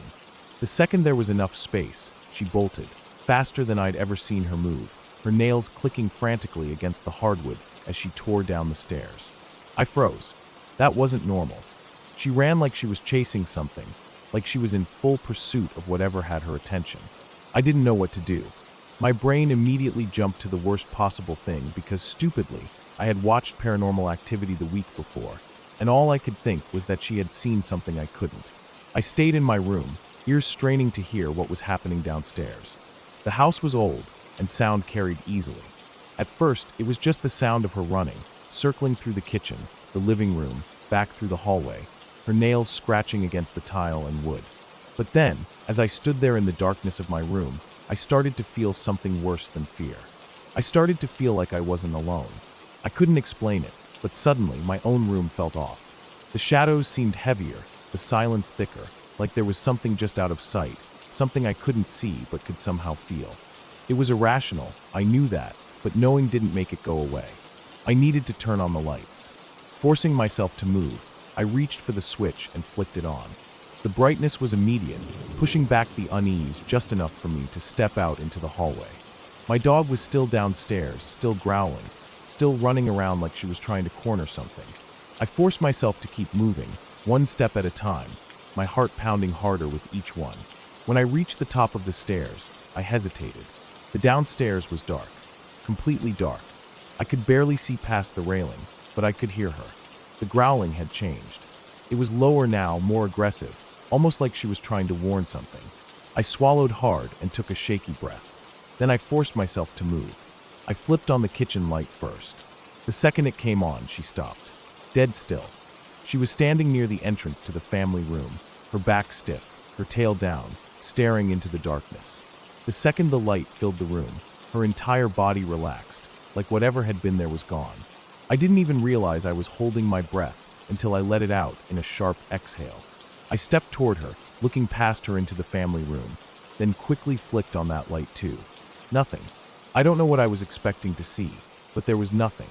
The room was exactly the same as it always was: couch, TV, coffee table, the same pile of magazines on the corner. No open doors, no broken windows, no signs that anyone had been there. I let out a nervous laugh, shaking my head at myself. I was being stupid. Still, just to be safe, I let her outside. She had peed in the house before when she got too excited, and I didn't want to deal with that. I stepped out with her, mostly because I didn't want to be alone, and as soon as I was outside, I felt better. The cold air was grounding, the stars above familiar, the whole night seeming suddenly normal again. But I never forgot the way she had acted. A week later, I woke up again in the middle of the night. But this time, it wasn't to growling. It was to the sound of the floorboards creaking outside my door. It was a very specific sound, one I recognized instantly. I had heard it countless times before. Whenever my parents walked down the hallway to wake me up for school, the same set of creaks, in the same pattern, every single time. The house had its own sounds, and this was one I knew well. Only, it was the middle of the night. I held my breath, staring at the ceiling, waiting. I thought maybe my mom had gotten up. She had restless leg syndrome, and it wasn't rare for her to be awake at odd hours. Maybe she was just walking around. Then I heard it again. Slow, deliberate. My stomach turned to ice. That's when my dog growled. It was the same low, warning growl as before. Deep, quiet, the kind of sound a dog makes when it senses something it doesn't like. I bolted up, heart slamming into my ribs. I didn't hesitate this time. I threw back my blankets, jumped out of bed, and ran straight to the door, flipping on the light as I swung it open. The hallway was empty. No one was there. But my dog shot past me, running full speed again, her nails scraping against the wood as she tore down the stairs. I couldn't move. I just stood there, gripping the edge of my doorframe, listening. It was happening again. The frantic running, the growling, the same exact pattern as before. But this time, I couldn't bring myself to go downstairs. I waited. Minutes passed. Eventually, she came back up, trotting into my room like nothing had happened. I didn't sleep the rest of the night. Not long after that, my parents got rid of her. She had been peeing all over the house, and they were fed up. I didn't fight them on it. I didn't say anything about what had happened. I never found out what she was chasing. But sometimes late at night, I still hear the floorboards creak.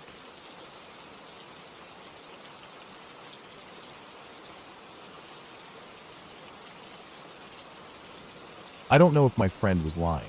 I don't know if there was a logical explanation. I don't know if it was some elaborate prank, or if something more happened in those woods than any of us were ever willing to admit. But what I do know is that when he told us the story, he looked sick. The kind of sick that sinks into your bones, that robs you of sleep, that makes the world feel off balance. And I know that no matter how much he tried to brush it off over the years, his face would go pale every time we mentioned it. We all grew up next to that stretch of woods, a sprawling mess of thick trees and tangled underbrush that felt endless when we were kids. It was our playground, our secret world, the place where we spent entire summers building forts and fighting imaginary wars. But the older we got, the less time we spent in there. Not because we outgrew it, at least not entirely, but because something about the woods changed. Or maybe we changed. It happened so gradually that none of us really noticed at first. The bright, familiar trails where we used to run barefoot started to feel darker, more enclosed. The trees seemed taller, their branches thicker, their shadows heavier. There were fewer birds, fewer squirrels, fewer of the small, familiar sounds that had once made the woods feel alive. And in their absence, a silence settled in. A silence that stretched too long between footsteps, that filled the spaces between the wind and the rustling of leaves. A silence that made the hairs on the back of your neck stand up when you were alone. It wasn't anything we could prove. Nothing ever lunged at us from the brush. Nothing ever chased us down the trails. It was just a feeling, a weight in the air that made you want to turn around before you got too deep. Like we weren't supposed to be there anymore. Eventually, without really discussing it, we stopped going in at all. The edge of the tree line became a boundary we didn't cross, a place we looked at but didn't talk about. And then a year later, my friend had the dream. He told us about it not long after it happened. He didn't make a big deal out of it. At first, he even laughed a little, like he knew it sounded ridiculous. But the more he talked, the less funny it seemed. He said he woke up in the dream standing at the back door of his house, barefoot, staring out at the woods. The moon was bright, casting everything in pale silver light, making the shadows seem sharper. The first thing he noticed was how quiet it was. Not just normal nighttime quiet, but an absolute, suffocating silence. No wind, no crickets, no distant cars on the road. Nothing. Then he started walking. He didn't know why. He just knew he was supposed to. The ground was cold beneath his feet as he stepped off the porch and crossed the yard, the damp grass slick against his skin. As soon as he reached the tree line, the feeling changed. It wasn't the same oppressive unwelcomeness we'd all felt before. It was something different, something worse. He felt like he was being watched.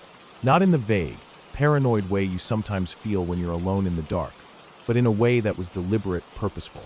Like there were eyes on him from every direction. Then he heard the chanting. It was soft at first, barely more than a whisper carried on a breath of wind. But it wasn't the wind. The trees weren't moving, the air was still, and the sound was coming from all around him. It was low, rhythmic, a pattern of voices weaving together into something that didn't sound quite human. He wanted to turn back, but his feet kept moving. The path was familiar, one we had walked 100 times before, but it felt wrong in the dream, like it had stretched out longer than it should have, like it wasn't leading where it was supposed to. Then, just as he was about to step around a bend in the trail, he felt it, something whispered to him. Not in his ear, not out loud, but inside his head. A voice so quiet it was almost not a voice at all, telling him to step aside. He didn't question it. He just obeyed. He moved off the path, pressing himself against the rough bark of a tree, barely daring to breathe. That's when he saw them. They came from around the bend, moving in a slow, deliberate line, their footsteps impossibly silent against the dirt. They were draped in heavy red cloaks, the fabric pooling around their feet, their hoods pulled low over their faces. And they stank. He said the smell hit him all at once, thick and wet, the unmistakable rot of decomposing flesh. We had all smelled dead animals before, raccoons bloated in ditches, deer carcasses left too long in the summer heat. But this was worse.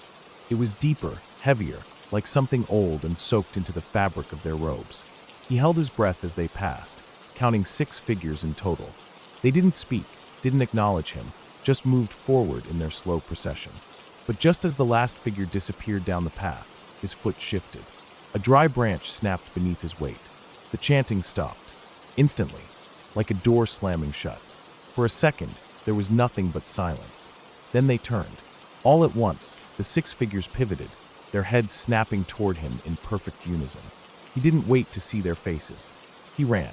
The path was no longer stretched out, no longer winding in impossible ways. It was his backyard, and he was running straight for it. He could see the faint glow of his house in the distance, the safety of the porch light, but he didn't dare look back. Then he tripped. Something caught his foot. He swears it felt like a wire stretched across the path. But there was nothing there when he looked later. He hit the ground hard, his knees and palms scraping against the dirt, his breath knocked from his chest. And then he saw it, the thing standing over him.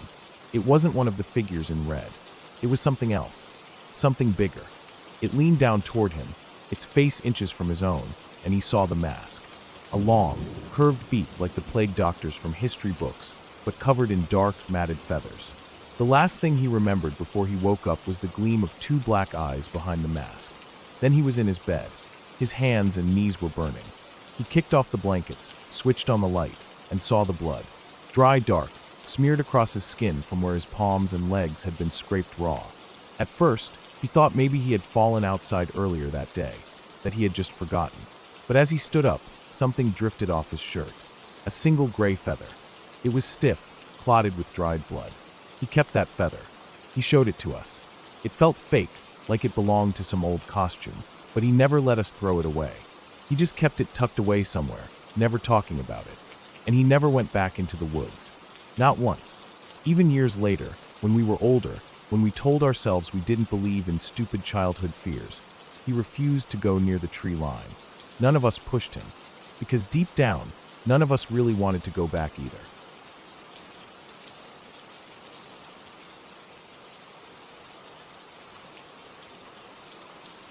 The air inside the hospital was thick with dust, the kind that you could feel clinging to the inside of your nose with every breath.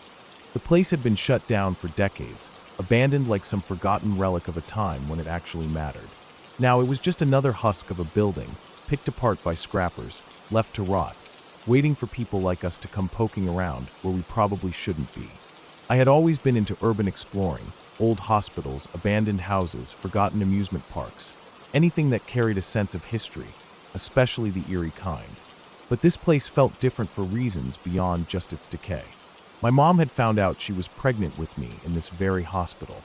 It was a weird full-circle moment, stepping into a place where my life had technically started in a way. It was just another building, but still, something about that made it feel personal, like I had more of a reason to be here than just the thrill of sneaking around. There were 6 of us that night, me, my girlfriend, a couple we were close with, and 2 other people I barely knew. We had all met up in the parking lot earlier, waiting for the right moment to slip inside without drawing too much attention. The neighborhood wasn't great, and the last thing we needed was some crackhead or security guard spotting us before we even got in.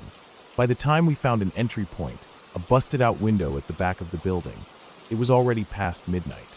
I had taken a few hits earlier, either acid or some kind of mushroom peyote chocolate. I honestly couldn't remember. It wasn't my first time tripping in an abandoned place, but I knew that the combination of psychedelics and a hospital setting could mess with my head if I wasn't careful. Still, I was feeling good, and I could handle myself. Inside, the building was in worse shape than I expected. Scrappers had gutted the walls, leaving insulation hanging like torn flesh.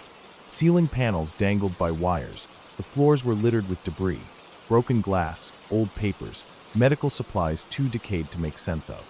Every step kicked up dust, the sound of our footsteps echoing through the empty halls. The place smelled like mold, rust, and something else I couldn't quite place. Something stale, like old death. We moved through the building slowly, checking out every room we could get into. Some still had old hospital beds, rusted over, mattresses torn and covered in God knows what. In one room, we found a pile of what looked like cut-off dreads, just sitting there in a corner. It didn't make sense. Hair doesn't rot, so they must have been there for years, but why? Who cut them off and left them there? It was weird enough to make my skin crawl, but we moved on, not wanting to sit and think about it too much. The hallways were the worst. Long, stretching corridors where the lights had once flickered, now just empty tunnels leading deeper into the unknown. We turned a corner at one point and saw 5 figures standing at the end of the hallway, their faces completely blacked out. My heart stopped. I felt my stomach drop. The trip made it worse, distorting my perception just enough that, for a few horrible seconds, I thought we were looking at something real. Then, as we moved closer, reality settled back in. It was just an old wooden wall with a faded cast photo of M*A***A***S*H. The faces had holes in them, probably for people to stick their heads through back, when this place was still operational. Someone must have positioned it there after the hospital shut down, or maybe it had been part of some weird event before the place got abandoned. Either way, it messed with my head, and I could tell I wasn't the only one who had been freaked out. We pressed on, eventually making our way down to the boiler room. That was the part of the hospital that had the worst energy. It wasn't just the darkness or the decay, it was the sounds. Strange, untraceable noises that seemed to come from the pipes or the vents, but never from anything we could actually see. At one point, I thought I heard footsteps above us, but when we checked, there was nothing there. I chalked it up to the trip and tried to shake it off. The main event of the night was the morgue. That was the whole reason we had come here, to play with a Ouija board in the place where bodies had been stored and prepped for autopsies. It wasn't my idea, but I wasn't about to be the one to back out. The room was colder than the rest of the hospital, which made sense at first. It was a morgue, after all. But as we sat down and set up the board, the temperature seemed to drop even further. I tried to ignore it, but I could see my breath fogging up in front of me, which wasn't happening anywhere else in the building. The others noticed it too, but no one said anything. We started the session, fingers barely touching the planchette, waiting for something to happen. At first, nothing. Just silence, the occasional creak of the building settling. Then, slowly, the planchette began to move. I knew some of them were probably pushing it, but I was too deep into my trip to really care. The board started spelling out strange things. Warnings. Something will follow you home. Be afraid of him. I didn't believe in Ouija boards, but in that moment, tripping and surrounded by decayed memories of the dead, I felt something gnawing at the edges of my mind. I couldn't shake the feeling that we weren't alone down there, that maybe we had overstayed our welcome. The others laughed it off, but I was done. We wrapped it up and made our way back toward the exit. As we walked through the hallways, I started noticing things I hadn't before. The walls seemed darker, the shadows stretching longer than they should have. The air felt heavier, like something unseen was pressing down on us. By the time we climbed out of that broken window and back into the night, I felt like I could finally breathe again. The cold air hit my face, clearing my head just enough to remind me that we had made it out. But the feeling didn't leave me. Even after we drove away, even after I crashed into bed hours later, there was this lingering sense of unease, like something had followed me home. For days after, I kept catching movement in my peripheral vision. I would turn, expecting to see someone standing there, but there was never anything. The apartment felt different, like the air itself had shifted, like something unseen was watching. I never talked about it with the others. I didn't want to be that person. Maybe it was just the trip messing with me. Maybe it was just my imagination filling in the gaps. But even now, years later, I still think about that hospital. I still wonder if we really walked out of there alone.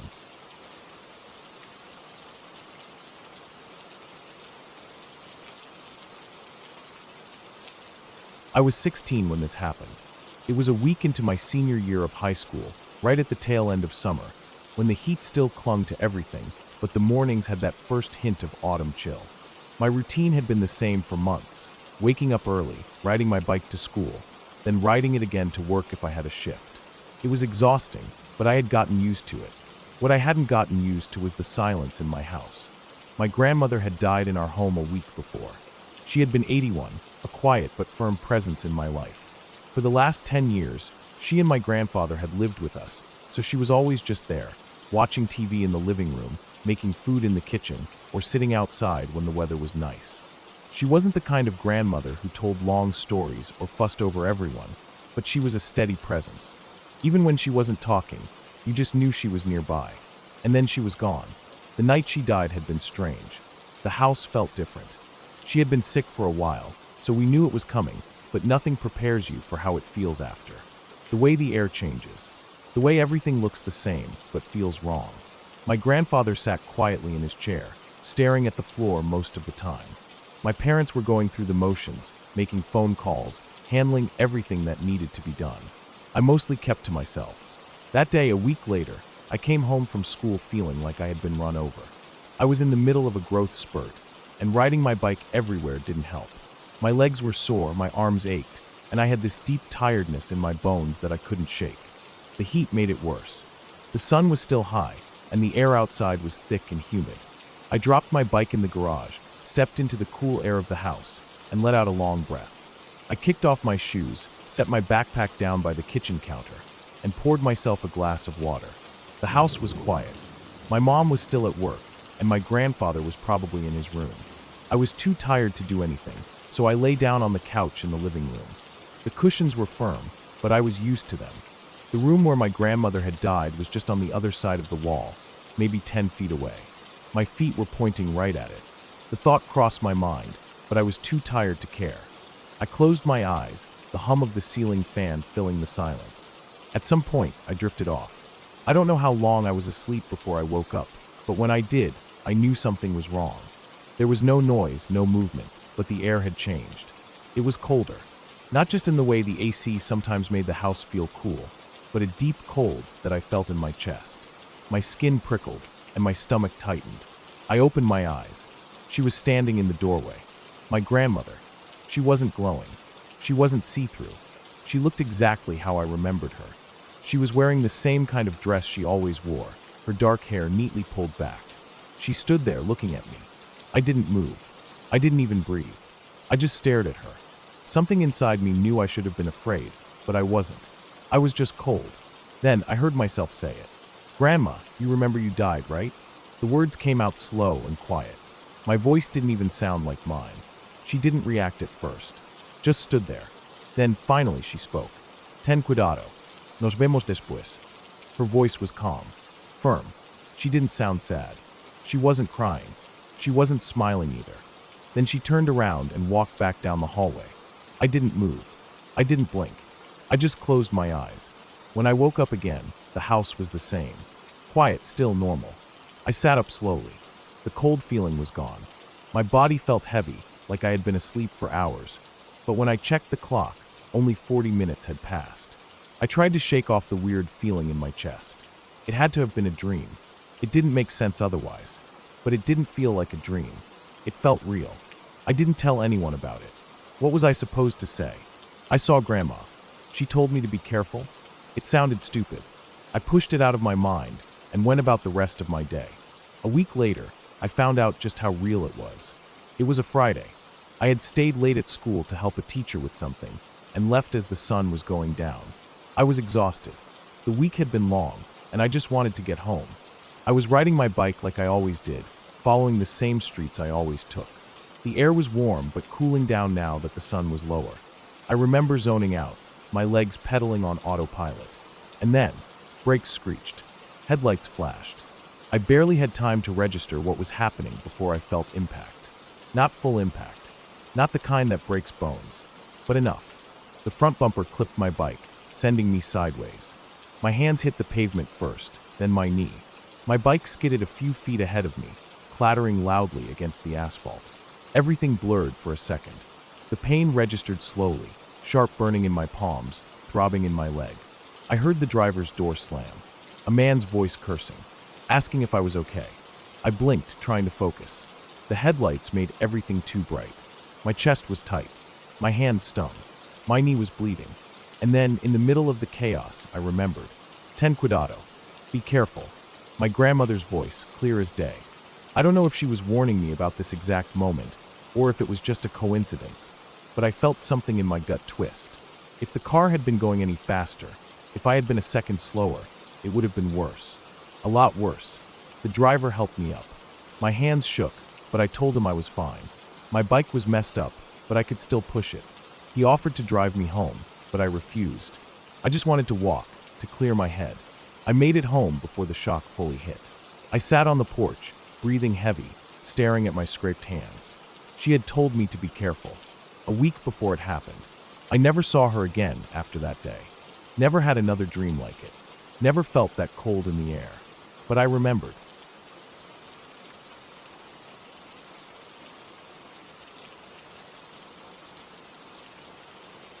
I still remember the way the air felt different as soon as we pulled into my sister's driveway. Maybe it was just the heat of summer, the way the sun had been beating down on the pavement during the long drive. Or maybe it was just my own excitement wearing off, but something shifted.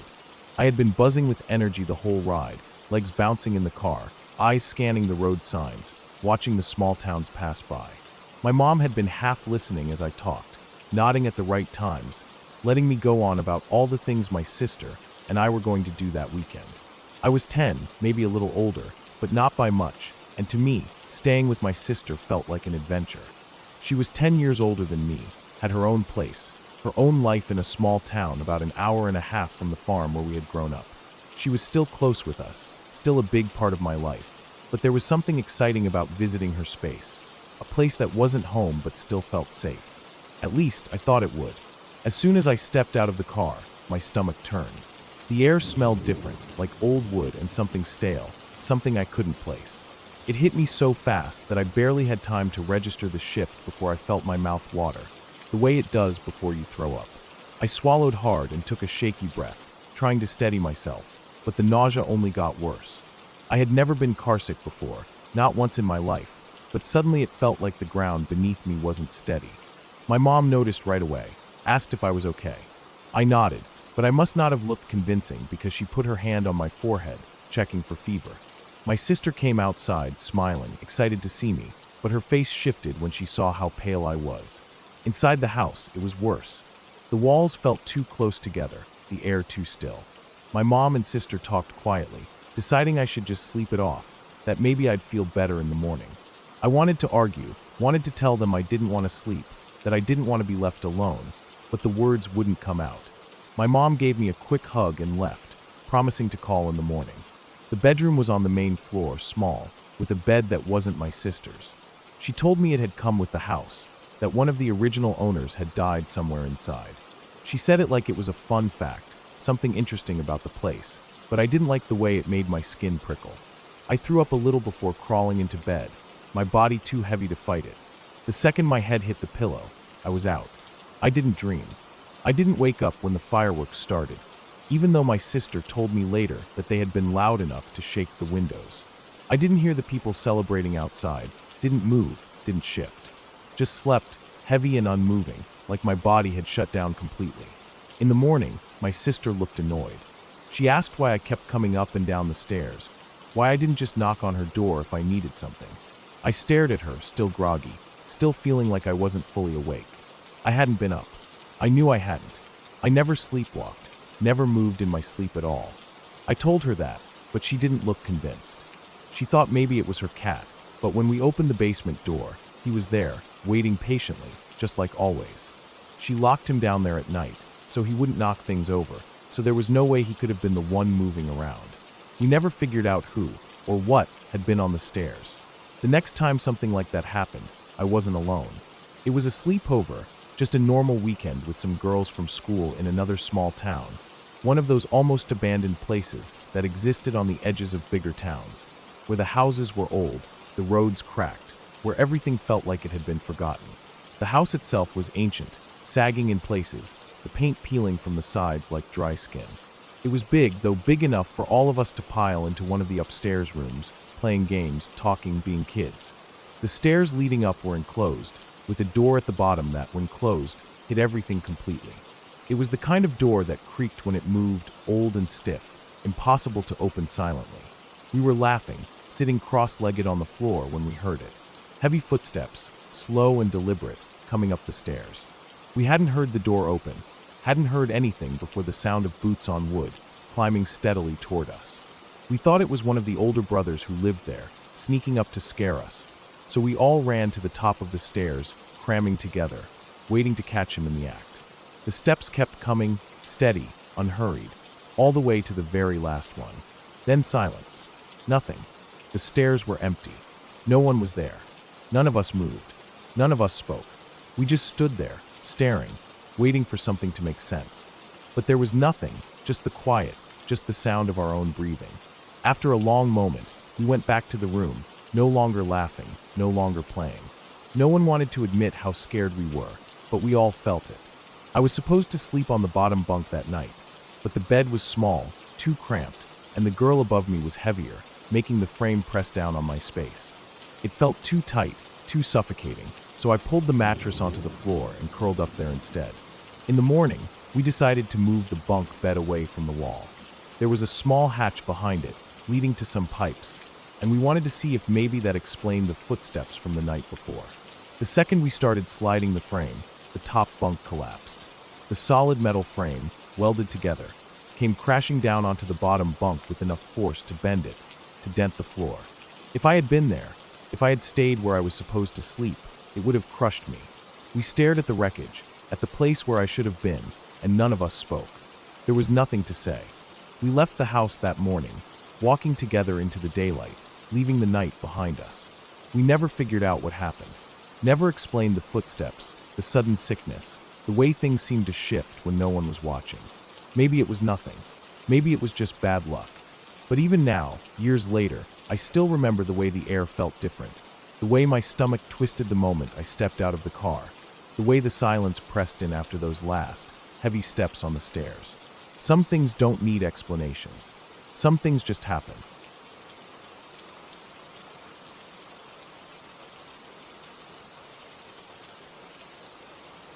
I don't think I've ever been back to that house since we moved away. Just thinking about it makes my stomach tighten. Even now, all these years later, when I remember those nights, my skin crawls and my hands shake just a little. I try to tell myself I was just a kid with an overactive imagination, that I was dreaming, that I misunderstood things. But I know what I heard, and I know what I felt. I lived in that house from the time I was a little kid until I was old enough to start piecing things together. Old enough to realize I wasn't just scaring myself. Other people felt it too. The house wasn't right. I think back to it sometimes, to the way the air would change at night, growing thick and heavy in certain rooms, like walking through water. The way the temperature would drop suddenly for no reason, even when the heater was on. The way certain spots in the house always seemed darker than they should have been, even in the middle of the day. And then there were the noises. Sometimes it was just the usual old house sounds, creaks, pops, the settling of wood and nails. But other times it was more than that. Whispering in the hallway when no one was there. Shuffling footsteps behind me when I knew I was alone. The sound of breathing, deep, slow, labored breathing, coming from a dark room. I wasn't the only one who felt it. Some of my friends refused to come inside after dark. My younger cousins had nightmares when they stayed over. They never told me exactly what they dreamed about, but they always seemed nervous in that house, always clinging to the adults, avoiding certain rooms like they knew something was wrong. The older family members never admitted to anything. They'd roll their eyes, tell us to stop scaring ourselves. But I think they knew more than they let on. The worst of it started when I was around elementary school age. The first time I really knew something was wrong, I woke up in the middle of the night. I don't know why. I wasn't having a bad dream. I just opened my eyes and lay there, staring at the ceiling, feeling that weird pressure in the air. After a while, I got up to get something to eat. I wasn't scared yet. Not really. The house was quiet, and the hallway was dark, but that was normal. I stepped out of my room and padded barefoot toward the stairs. With each step, the air got heavier. It wasn't just my imagination. I could feel it pressing down on my shoulders, making my breath feel short, like the walls were closing in. I put my foot on the first stair. By the second step, the feeling was unbearable. My stomach clenched, my skin prickled, and my hands were clammy with sweat. The house wasn't just quiet anymore. It was the kind of silence that rang in my ears, an unnatural stillness, like something was holding its breath. And then I heard it, a loud, wheezing inhale right by my ear. It sounded like someone struggling to breathe, like someone gasping after running too hard or choking on something. And then, heh, it's time. The voice was raspy, almost playful, but there was something wrong with it, something deeper than just the words. It felt like a hand closing around my throat, like something terrible had been waiting for me in the dark and had finally caught me. I screamed. I screamed louder than I ever had in my life and bolted, running back to my mom's room, diving under the blankets, shaking so hard I thought my teeth would shatter. I didn't come back out that night. In the morning, I asked if anyone had heard me scream. I was 5 feet from my grandparents' room. My mom's door was right down the hall. But when I asked, they all just looked at me like I was crazy. They hadn't heard a thing. That should have been the end of it. Maybe it was just my imagination. Maybe I was half asleep dreaming. That's what I told myself, even though I knew deep down it wasn't true. Then it happened again. This time, I wasn't alone. I was sitting in the hallway, talking to my mom about something. I don't even remember what.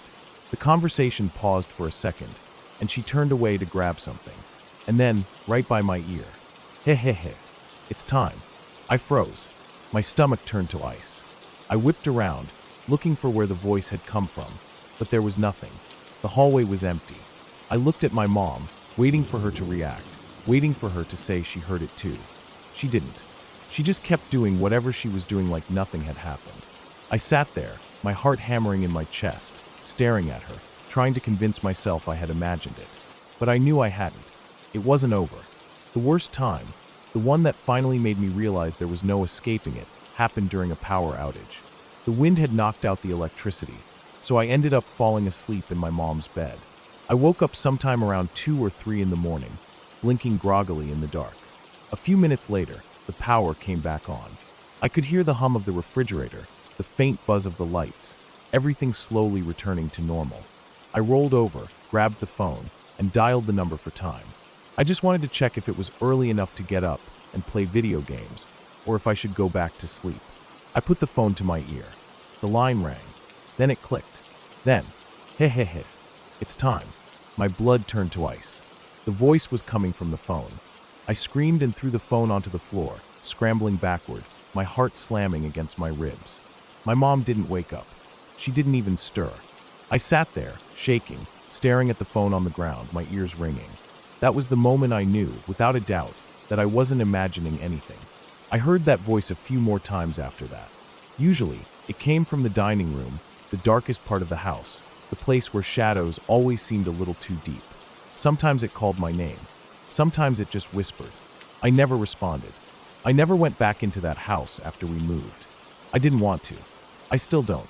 Even now, years later, just thinking about it makes my skin crawl. I don't know what it was. I don't want to know. All I know is that whatever it was, it wanted me to hear it. It wanted me to know it was there. And that's enough.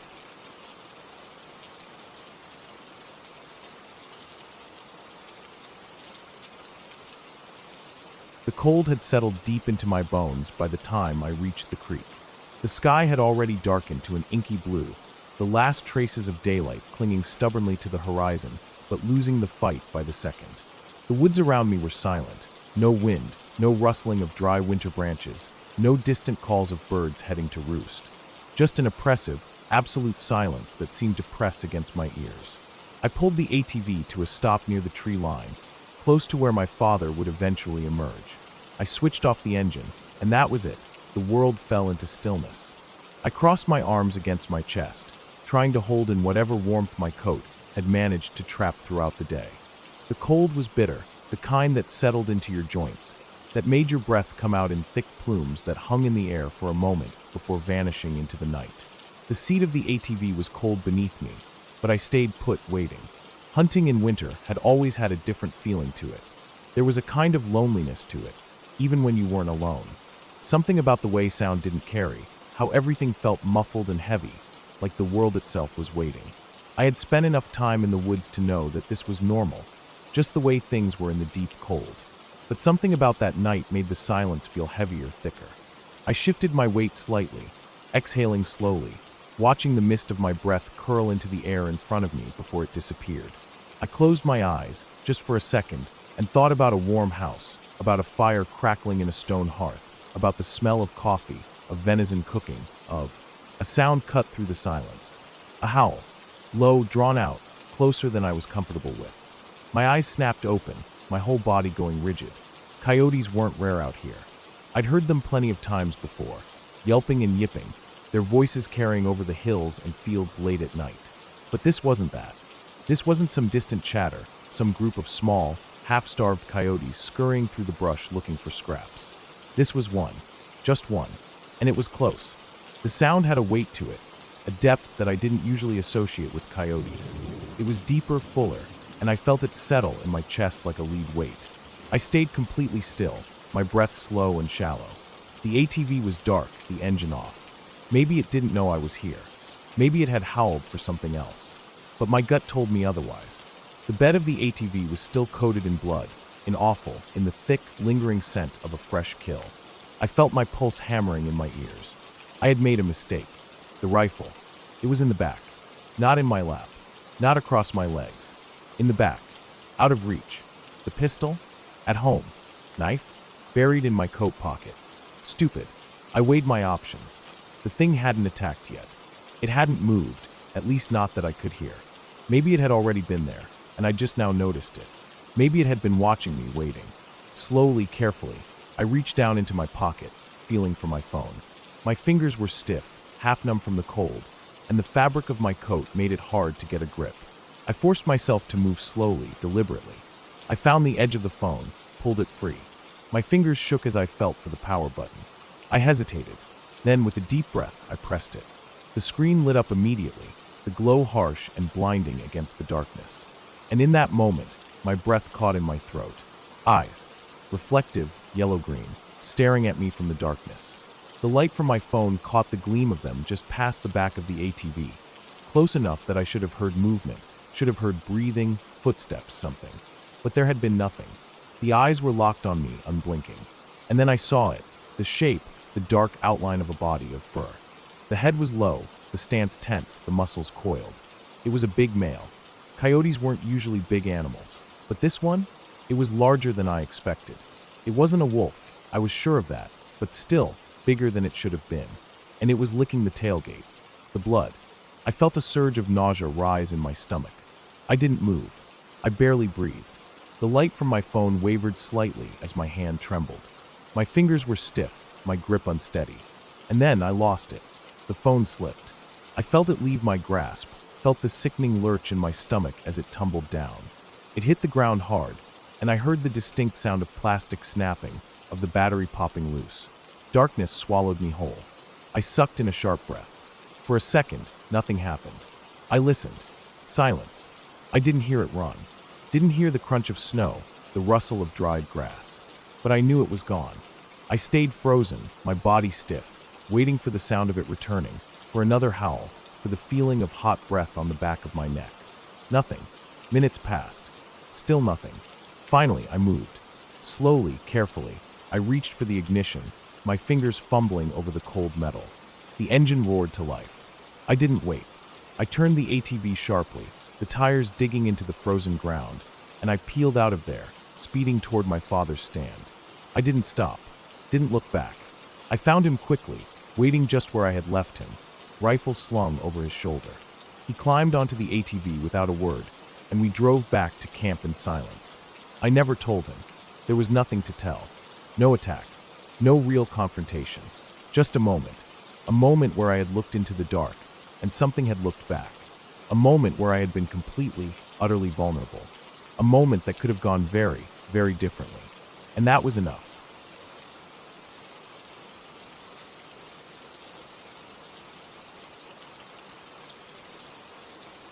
We had been traveling through Europe for weeks, hopping between cities, taking long train rides, and walking more than we had in years.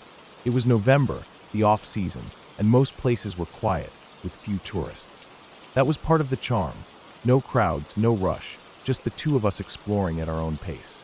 That night, we arrived in a small Austrian town, a famous ski resort that in winter would be packed with tourists. But in November, it was nearly dead. We had booked a hostel in advance, expecting a cozy, budget-friendly place to rest for the next 5 nights. But when we arrived, exhausted from a full day of travel, we found a sign taped to the door. Closed for renovations. Reopening in December. That was it. No alternative suggestions, no contact information, nothing. The streets were empty, the air cold. I remember standing there for a long time, just staring at that paper, trying to process what it meant. During the off-season, everything in these ski towns shuts down. Not just some places, everything. Restaurants, shops, hostels. Finding another place to stay wouldn't be easy. After wandering around for what felt like hours, we eventually found a small hotel with a dim light on inside. We knocked on the door, and after some hesitation, a man let us in. It was expensive, more than we had planned to spend, but we had no choice. We took the room, too exhausted to care. That night, my girlfriend started feeling sick. The flu, most likely. She had been run down from all the travel, and now it was hitting her full force. The next morning, I asked about our original hostel and found out that they had moved our booking to another location, an old, traditional Austrian lodge on the edge of town. It was a long walk through empty streets, past dark windows and closed businesses. The town felt abandoned. No cars, no voices, no movement. Just the sound of our footsteps echoing off the buildings. The new hostel was beautiful. An old wooden building with carved balconies, steep roofs, and heavy doors. It looked like something from a postcard. Inside, it smelled of old wood and dust. The floors creaked under our feet as we walked to our room. The first few days passed in a blur of sickness. We spent most of our time indoors, sleeping, drinking tea, and waiting to get better. Outside, the mountains were stunning. During the day, I would go for short walks while my girlfriend rested. The air was crisp, the trees bare, the sky gray. But at night, the town changed. The darkness was absolute. By 5 p.m., the sun was gone and the streets were silent. No lights, no people. Just empty buildings and black windows. It felt like a ghost town. We were the only guests in the hostel. That was normal for the off-season, and we didn't think much of it at first. The receptionist would leave in the evening, locking up behind him, and we would be alone for the night. That was fine, until the last night. That evening, we felt a little better. We had been resting all day and decided to stay up for a bit. Around 10 p.m., we made a small meal. Then my girlfriend went to bed while I stayed up watching TV. The silence was deep, almost unnatural. At around 11 p.m., I turned off the TV and lay in bed, staring at the ceiling. That's when I heard it. A voice. Faint, distant. Singing. I sat up, heart pounding. It was coming from downstairs. I listened, trying to make sense of it. The sound was slow, melodic, opera-like. Chanting, almost. But it was muffled, like it was coming through thick walls. There was no one else in the hostel. I knew that. I got up and pressed my ear to the door. The singing was still there, echoing up from below. My brain scrambled for an explanation. Maybe it was a recording, a radio. But why would someone be playing opera music in an empty hostel at this hour? I told myself it was nothing. Maybe the receptionist had forgotten something and was back for a short time. Maybe I had imagined it. I went back to bed, but I couldn't shake the unease. Every nerve in my body was on edge. I stared at the ceiling, listening. Then I heard footsteps. Slow, measured, close. Not from below this time. Somewhere in the building. I shot up and woke my girlfriend. She could see the fear on my face. I told her what I had heard. The singing, the footsteps. We both pressed our ears to the door. The singing had stopped, but there were still noises. Distant but unmistakable. We sat in silence, barely breathing. We had to make a decision. Leaving meant walking through the dark hallways, down the stairs, and past whatever was making those noises. Staying meant lying in bed, waiting, hoping nothing worse happened. Then the singing started again. Louder this time. The sound filled the halls, pressing against the walls. That was it. We were leaving. We had packed most of our things earlier that day, so it didn't take long to grab our bags. Moving as quietly as possible, we crept toward the door. The singing continued. I put my hand on the doorknob, pausing for a second to listen. I could still hear faint movements downstairs, something shifting, something being dragged. I turned the key slowly. The lock clicked, louder than I wanted. The second I opened the door, something scraped against the floor downstairs. A chair. Then a voice. A deep, guttural sound. Not singing this time, just one sharp noise. My girlfriend gasped. We ran. Down the hallway, down the stairs, through the front entrance. The moment we stepped outside, we bolted, running full speed through the empty streets. I didn't look back. We didn't stop until we reached the train station. Inside, there was a small bar, one of the few places still open. We sat in a corner, catching our breath, barely speaking. We waited there for the next train out. The next morning, I sent an email to the hostel, telling them to charge my card for the stay. I wasn't going back. I still don't know what happened that night. Who was in the building? Why were they singing? Why did they stop the second we tried to leave? Maybe it was someone passing through, someone as unaware of us as we were of them. Maybe it was something innocent, a mistake, a misunderstanding. But that night, in that dark, silent hostel, with those noises surrounding us, there was nothing innocent about it. We never spoke about it again.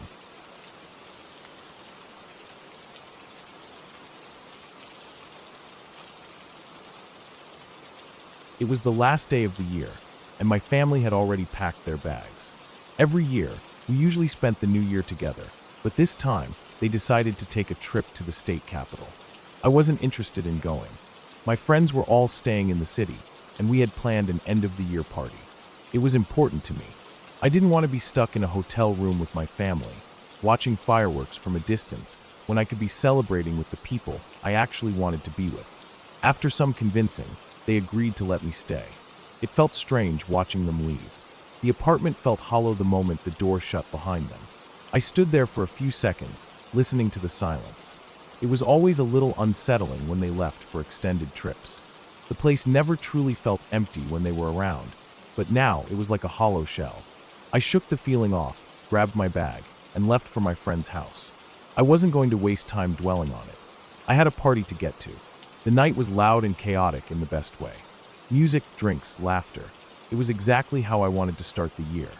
We stayed up for hours, talking about everything and nothing, reminiscing about the past year, and throwing around half-serious resolutions we'd probably forget by next week. By the time the party started winding down, we realized how late, or rather, how early, it was. It was already morning. I didn't even think about going home. It made more sense to crash at my friend's place. I'd go back later when I actually had the energy. We woke up late, as expected. The sun was already high when I finally rolled out of bed, still feeling the exhaustion from the night before. We weren't in any rush, though. We had nothing planned, just more time to hang out and talk. That was the whole point of staying behind anyway. At some point, my friend's phone rang. I wasn't really paying attention until I saw him glance at me and say my name. He held out the phone. "It's your parents." I took it, not thinking much of it. My own phone had been stolen a week ago, so I figured they must have called my friend since they couldn't reach me directly. They just wanted to check in, see how I was doing, make sure I hadn't burned down the apartment or done something stupid. It was a short call. I reassured them I was fine, and that was it. An hour later, his phone rang again. This time, I didn't think it was for me. I wasn't expecting another call so soon, but when my friend answered, his expression shifted slightly. He pulled the phone away from his ear, staring at the screen. "Hello, hello." After a few seconds of silence, he hung up, still looking at the screen. Something about his face made me pay attention. Then he asked, "You said your whole family is traveling, right?" "Yeah." He turned the screen toward me. "Well, I just got a call from your house." I stared at the screen. The last incoming call was from my home phone. That didn't make sense. For a second, I didn't say anything. My mind tried to find a rational explanation. Maybe it was a mistake. Maybe my parents had somehow forwarded their calls through the landline. But that didn't explain why there was no sound on the other end of the line. I took the phone from him, staring at the number. It was definitely my home phone, but I was the only person who had stayed behind. No one else was supposed to be there. A weird feeling settled in my chest. I wasn't scared, not exactly, but something about it made me uneasy. I didn't bring it up again, and the rest of the evening went on as usual. I didn't let it ruin the night, but it stayed in the back of my mind, lingering like a half-formed thought that I couldn't shake. By the time the party was over, it was past 1 a.m. A few of my friends offered me a ride home. The city streets were nearly empty, the kind of quiet that only happens after a long night of celebrations. When we pulled up to my building, I hesitated for just a moment before getting out. The uneasiness from earlier came back as I stepped into the elevator. My brain started working against me, filling in the silence with irrational thoughts. I told myself it was stupid. There was no reason to feel nervous. But as the elevator rose, my mind latched onto a single thought, repeating it over and over like a prayer. Please let it be a thief, not a ghost. The doors opened, and I stepped into the dimly lit hallway. My apartment door looked the same as always, nothing unusual. I unlocked it, pushing the door open slowly, listening for any sounds inside. Nothing. I stepped in and checked the rooms one by one. Kitchen, living room, bedrooms, bathroom. No one. I let out a breath I hadn't realized I was holding. Still, I double-checked the locks, just in case. Everything was normal. The windows were closed. Nothing was missing or out of place. Maybe the call had been some kind of glitch. Maybe my parents had tried calling me through the landline by accident, even though I knew that didn't really make sense. I turned on the TV in my parents' room, laying down on their bed. It was the biggest bed in the house, and it felt more comfortable than my own. The background noise helped distract me. I let my eyes stay on the screen, zoning out as I tried to shake the weird feeling in my gut. At some point, I noticed a light. It was faint but definitely there, coming from down the hall. The computer room. I frowned. I hadn't turned on any lights since I got back. I sat up, staring at the soft glow spilling into the hallway. The uneasy feeling crept back in, worse this time. Had I left it on? No, I was sure I hadn't. I forced myself to get up, walking toward the room slowly. My heart was beating a little too fast. Every step felt heavier. I reached the doorway and stopped. The light wasn't from the lamp. It wasn't the computer screen. It was sunlight. I blinked. The sun was coming up. Somehow, in what felt like just minutes, hours had passed. I had spent the whole night awake, my brain refusing to let me sleep, keeping me on edge for no real reason. Even when I was distracted by the TV, my subconscious must have been working overtime, refusing to let my body rest. I exhaled, feeling ridiculous. I had been so tense for nothing. My body had been reacting to something that wasn't even there. I went back to bed, finally letting exhaustion take over. My body felt heavy, my muscles aching from the tension I hadn't realized I was holding. As I closed my eyes, I couldn't help but think about how ridiculous it all was. Still, as I drifted off, a single thought crossed my mind. If my subconscious had been trying to keep me awake, maybe, just maybe, it had a reason.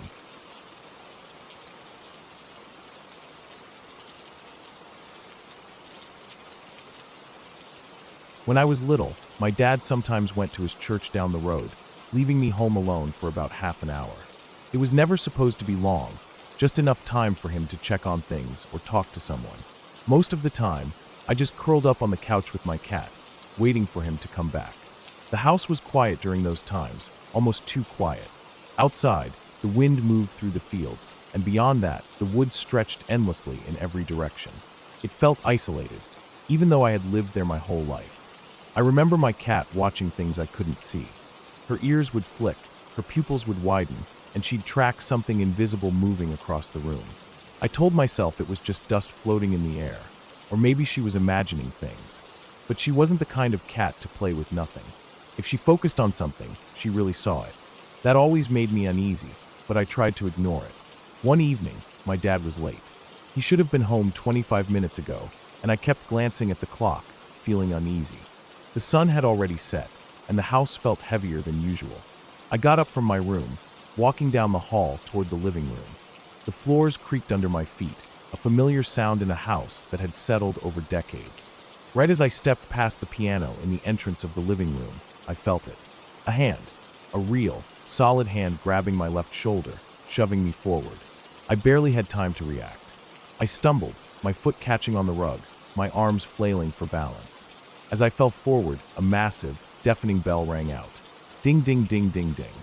It was impossibly loud, like a ship's warning bell or something from a train yard, vibrating in my bones, echoing through the house. My cat hissed, a sharp, guttural sound, and launched off the couch like something had struck her. She bolted, her claws scratching against the wooden floor as she shot down the stairs into the basement. The bell still rang in my ears, rattling through my skull. I caught myself on my hands and knees, heart hammering, breath coming in short, panicked gasps. The living room was still. The couch, the coffee table, the bookshelves, everything exactly as it had been. But the air felt charged, like right before a thunderstorm. Slowly, I turned my head, looking behind me. Nothing. No one. The front door was locked. The windows were closed. I was alone. I pushed myself to my feet, still shaking. My shoulder burned where I had been grabbed, like the lingering pressure of fingers pressing too hard into my skin. The bell was gone now, but the silence it left behind felt even heavier. I swallowed hard, backing away from the entrance. The chandelier above the dining table swayed, its glass pieces clinking softly. I ran. I didn't know where to go. I just ran down the hall, past the kitchen, to the back door. I unlocked it with shaking hands and threw it open, stepping onto the porch. The cold night air hit me, and I gulped it in, my breath coming in ragged gasps. Outside, the field stretched out in all directions, open and empty under the moonlight. The woods stood dark in the distance. I listened. Nothing. Not a single sound. Not even crickets. My dad's truck pulled up minutes later, his headlights cutting through the night. He parked and got out, calling my name. I didn't answer at first. I just stood there, staring at the house, my mind racing. Something had touched me. Something had shoved me. Something had rung that bell. And I had no explanation. That night, I slept with my light on. My cat didn't come back upstairs for hours. When she finally did, she slunk around the edges of the room, her tail low, ears flicking like she was still listening for something. That was just the start. Weird things happened all the time after that. I started noticing little things first. My phone disappearing from my nightstand and turning up in the kitchen. My glasses left on the bathroom sink when I was sure I had put them on my desk. My watch vanished for 3 days and then reappeared on my pillow. Doors slammed shut on their own. The chandelier swayed even when there was no breeze. At night, I saw movement in the corners of my vision. Small, black shapes darting around the edges of rooms, gone when I turned my head. I wasn't the only one who noticed. My parents started commenting on strange things. My mom swore she heard footsteps in the hall when no one was there. My dad once found the basement door wide open in the morning, even though we always kept it locked. My sister refused to be alone in the house at night. My friends hated coming over. One of them stayed the night once. The next morning, she looked pale, exhausted.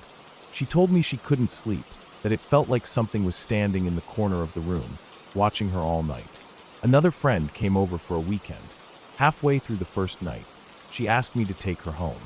She wouldn't explain why, just that she didn't want to be in my house anymore. "It feels like there are people following me around," she said. "Like dozens of them. The air is heavy, and I can't be alone in here, especially at night." I never told her about the hand on my shoulder, or the bell. I still don't know what to make of it. I don't believe in ghosts. I don't believe in anything supernatural. But I also can't explain what happened. I felt that hand. I heard that bell. My cat reacted to something real. Even now, years later, I still feel uneasy when I'm home alone. The house never feels truly empty. There's always that weight in the air, that feeling of being watched. And sometimes late at night, I hear it again. Ding, ding, ding. It never lasts long. Just 2 or 3 rings, distant and hollow, like an echo from miles away. But I know better. It's coming from inside the house.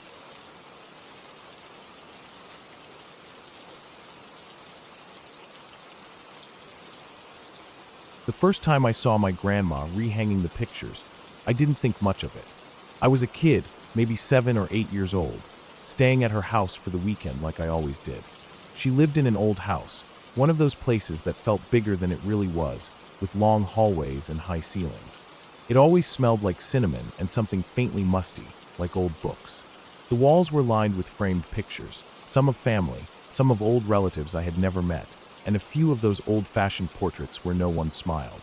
That morning, I had woken up early and made my way downstairs.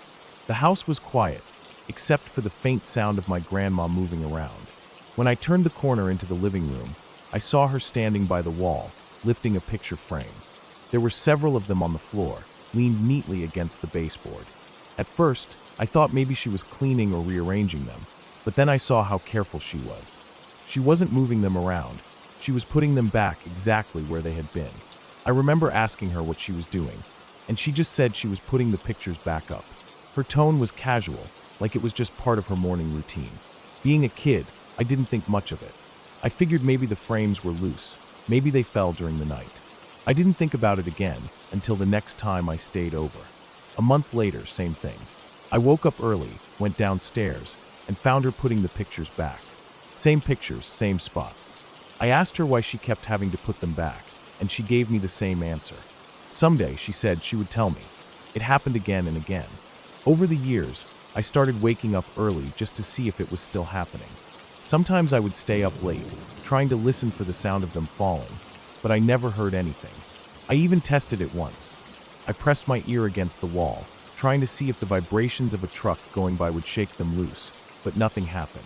It didn't make sense. When I was 16, she finally told me why she did it. That morning, I woke up before the sun was even up. I wasn't expecting to see her, but when I walked downstairs, there she was, picking up a frame and carefully pressing it back against the wall. By then, I had seen her do it so many times that I didn't even need to ask. But I did anyway. And this time, she gave me an answer. She said she did it to keep them happy.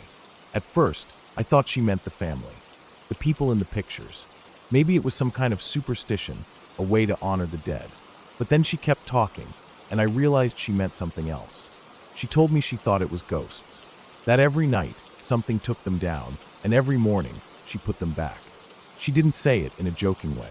She wasn't the kind of person to make things up for attention. If anything, she was too blunt. The kind of grandma who would give you a Christmas present and then watch you open it, waiting for a big reaction. The kind of person who believed in things the way other people believed in gravity. She just accepted it. I didn't know what to say, so I didn't say anything. After that, I started paying more attention. I started checking before I went to bed, making sure the pictures were still up, then waking up early to see them on the floor. I even tried taping one of them to the wall, thinking maybe the nails were just loose. But in the morning, the tape was still there, and the picture was on the floor. It was like something had lifted it straight off the wall and set it down. For years, I tried to come up with a logical explanation. Maybe it was vibrations. Maybe the walls shifted at night. Maybe it was something about the temperature, the way the house cooled down after the heat of the day. But I could never figure out why it only happened to those specific pictures. Why not the others? The years went by, and I stopped staying at my grandma's as often. I got older, moved out, got busy with work, with life.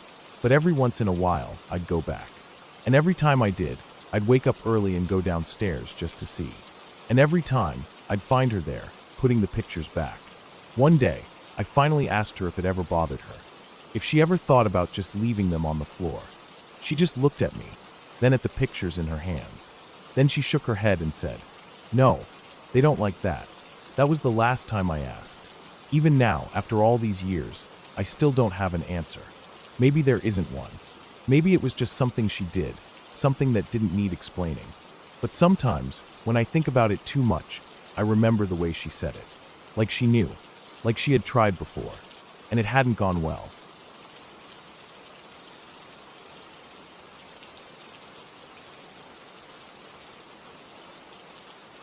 I never expected my sister to tell me something like that. We had stepped away from the family reunion, the noise of laughter and conversation fading behind us as we walked down the quiet street. The air was cool, a little damp from rain earlier in the day, and the scent of wet pavement mixed with the distant smell of barbecue smoke drifting from someone's backyard. We hadn't planned on talking about anything deep, just a casual walk to get away from the crowded house for a bit. But then she told me. At first, it sounded like just a weird dream, a nightmare she had as a child, the kind that sticks with you in a way you can't explain. She said it had happened almost every night for years. Wolves, black fur, glowing red eyes, creeping into our father's garage and attacking him. She told me how she would always try to stop them, but they would push her away, keeping her back no matter how hard she tried. She would wake up hearing the sound of them snarling, tearing, our father screaming. It never changed. The wolves always won. Then, she told me about that night. New Year's Eve. I still remember it so clearly. It wasn't snowing, but the air was sharp and cold, the kind of winter night where the sky is clear and the stars look like ice. I was babysitting 2 other kids along with my sister, just passing time in the house while our parents were outside. Nothing strange, nothing unusual. Then, out of nowhere, we all felt it. A chill, but not just from the cold outside. It was something else. Something that made the hairs on my arms stand up, like the feeling you get when someone is staring at you from across the room. I remember looking at my sister, and she looked back at me. Neither of us said anything. We just noticed it, felt it, and then ignored it, until we heard the scream. It was our mother. It wasn't just a scream of shock. It was something deeper, something raw. She was outside, yelling our father's name over and over. Something in her voice made my stomach drop before I even knew what had happened. I ran to the front door, my heart slamming in my chest. My sister was right behind me. When our mother burst inside, her face was pale, her eyes wide with terror. "Call 911, she said. Her voice was shaking, but she wasn't crying. "Not yet. Your father is dead." The words didn't make sense. They didn't feel real. I froze, my body locking up, my mind struggling to process what she had just said. My sister didn't freeze. She ran. Not outside, but to the basement. At the time, I didn't understand why, but when she came back up, she was carrying every winter coat she could find, layering them onto herself like armor. She was 12 years old, her face pale and blank, moving automatically like she had rehearsed it 1,000 times in her head. I grabbed her arm before she could do anything else. I knew she wanted to go outside, but I couldn't let her. I wasn't sure what she would see out there, but I knew it wasn't something a 12-year-old needed to see. So we stayed inside, standing together in front of the playroom window, staring out into the dark. And that's when we saw him, our father, lying in the garage. His lower body was visible from where we stood, just past the open garage door. The light inside was flickering, casting shadows that made it hard to see everything clearly. But there was blood, dark, spreading. I felt my sister's hand tighten around my arm. Then the sirens came. The flashing lights painted the walls of the house in red and blue, and I felt myself step back as the paramedics ran past the window. The next few minutes blurred together. People moving, voices shouting, our mother sobbing somewhere in the background. I kept my eyes on my sister. She wasn't crying. She wasn't even breathing heavily. She just stood there, wrapped in all those coats, her face completely blank. They took him away. Later, we got the confirmation. He was dead, and my sister never had that dream again. She told me all of this as we walked, her voice quiet and even. When she finished, she stopped walking, staring down at the pavement, her arms crossed tightly over her chest like she was trying to hold herself together. I didn't know what to say. I just stood there, staring at her, my own hands shaking. Then she added one more thing, something she had never told me before. Our dad was the youngest of 11, she said, her voice barely above a whisper. His father died when he was 12. I stared at her, the weight of those words sinking into me like a stone dropping into deep water. Neither of us said anything after that. We just stood there, breathing, trying to hold back the tears that were already slipping down our faces.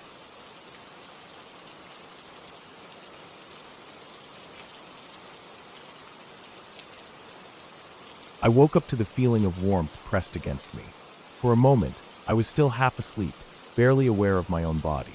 The heat, the weight, the slow rise and fall of breath against my skin. It was all part of the haze of sleep, like something that didn't quite register as real. My body felt heavy, my limbs tangled in the shared space of the air mattress, and it took a few seconds for my brain to remember where I was. The air mattress creaked beneath us, shifting slightly as one of my brothers moved in their sleep. I had been cold when I first went to bed, always colder than everyone else, my body never able to hold heat the way I wanted it to. That was why I had asked them to snuggle with me, why I had latched onto my younger brother for warmth, relying on the fact that the older one, at 19, was basically a furnace. I needed that warmth, especially in the middle of the night when the air felt thinner, the chills settling in no matter how many layers I wore. But something was different now. Somewhere in the mess of sleep and movement, I had turned. I was no longer curled against my 13-year-old brother's back. Instead, I was nose to nose with my older brother. It took a second to register, the realization creeping in through the fog of sleep. I could see his face clearly in the dimness, close enough to make out every detail. The way his eyelashes rested against his skin, the way his lips were slightly parted, his breath steady and slow. His arm was still around me, the same way it had been when I fell asleep, but now I was completely pressed against him, my body pulled tight into his warmth. At first, I didn't think much of it. I didn't move right away. I was used to sharing space, used to people shifting in their sleep. I figured it was just one of those things, an accident, a movement neither of us had been awake for. But as my body started waking up fully, I noticed the weight of his arm. It wasn't just resting on me. It was holding me there. I shifted slightly, trying to pull away, but his grip tightened, keeping me pinned against him. A slow, sinking feeling spread through my stomach. I stayed still, trying to think. It had to be an accident. He was asleep. I told myself that over and over, trying to calm the sharp edge of fear that had started to creep in. Sleep did weird things to people. I had heard stories of people talking, walking, even eating in their sleep. He was probably just shifting, his body reacting without him being fully aware of it. But then his hand moved, not in a random, sleepy twitch. It moved deliberately. I went completely still. His fingers traced along the hem of my tank top, barely brushing against my skin. It wasn't an accident. It wasn't some unconscious movement in the middle of sleep. He was awake. He was pretending not to be, but he was awake. Panic flared up inside me, sharp and fast. My mind raced, trying to process what was happening, trying to convince myself that I was wrong. Maybe I was misreading the situation. Maybe it was just another shift, another meaningless movement in the mess of blankets and shared space. But my body knew before my mind would accept it. Something was wrong. I tried to move again, a slow, careful attempt at pulling away. But the second I did, his arm tightened. Not in a sleepy, unconscious way. It was purposeful, intentional. He was aware of my movement, reacting to it, pressing me against him even harder. My breath caught in my throat. I was locked in place. I wanted to believe it was nothing. I wanted to believe I was imagining it. But the more I tried to move, the more obvious it became. He was aware of me, aware of my actions. Every time I shifted, every time I tried to create space between us, his arm moved in response, keeping me where he wanted me. I felt my heartbeat in my throat. His hand moved again. Slow, deliberate, edging higher. I was too scared to breathe, too scared to react. My body felt frozen, my mind caught in a loop of confusion and fear. This was my brother. He wouldn't. He couldn't. But I could feel it happening. I could feel his fingers brushing against my skin, feel the way he was testing, waiting, pushing just enough to see how much I would let happen. I had to move. I forced myself to shift, quicker this time, jerking my body slightly. He hesitated. That hesitation was the only thing that saved me. If I moved too slowly, he would have had time to react, time to stop me the way he had before. But this time, I moved fast enough that he couldn't keep up without making it obvious that he was awake. And he was still trying to pretend. That was his mistake. I twisted, pulling away from him, curling into the back of my other brother. My heart was pounding, my hands shaking as I tried to breathe normally, tried to pretend nothing had happened. If he was willing to pretend, I could too. I could act like I had just shifted in my sleep, like nothing was wrong, like I wasn't afraid. I didn't sleep the rest of the night. I stayed curled up, my back turned, my body tense with every tiny movement around me. I listened to the way he breathed, trying to figure out if he had gone back to sleep or if he was still pretending. I didn't want to turn around. I didn't want to look at him. Morning felt like it took forever to come. When the sun finally rose, when my younger brother stirred and sat up, stretching with a yawn, I finally let myself move again. My body ached from staying tense for so long. I sat up slowly, my movements careful, deliberate, watching out of the corner of my eye to see how my older brother reacted. He stretched like nothing had happened, like everything was normal. I wanted to believe it was all in my head. I wanted to tell myself I was overreacting, that it was just a weird, meaningless moment in the middle of the night, that I had imagined the way his hand moved. But I knew better. I felt it. He was awake. He was aware. And he let me know in the quietest, most terrifying way possible. I didn't say anything. I didn't tell anyone. I didn't know how. How was I supposed to explain something I wasn't even sure how to process? How was I supposed to tell someone that nothing had technically happened, but it almost did, that it could have? I avoided him after that, not in a way that was obvious. I couldn't be obvious, but I made sure we were never in the same space alone. I was careful about where I sat, about how close I let him get to me. I paid attention in a way I had never paid attention before, because now I knew, now I understood. He wasn't just my brother. He was something else too. Something I didn't know how to define. Something I didn't want to define. And the worst part was, I still didn't know if I was overreacting. I still questioned myself. Even after everything. Even after feeling it, after knowing in my gut that he was awake, I still doubted myself. I still wondered if maybe I had imagined it, if maybe I was reading too much into it. But deep down I knew. I had felt his hand move. I had felt his grip tighten. And I had felt his hesitation when I moved too fast for him to stop me. That was all I needed to know.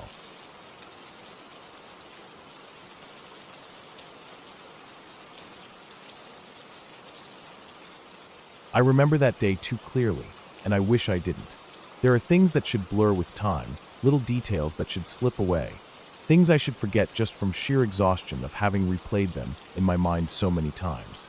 But they don't. They stay sharp, as vivid as the moment they happened.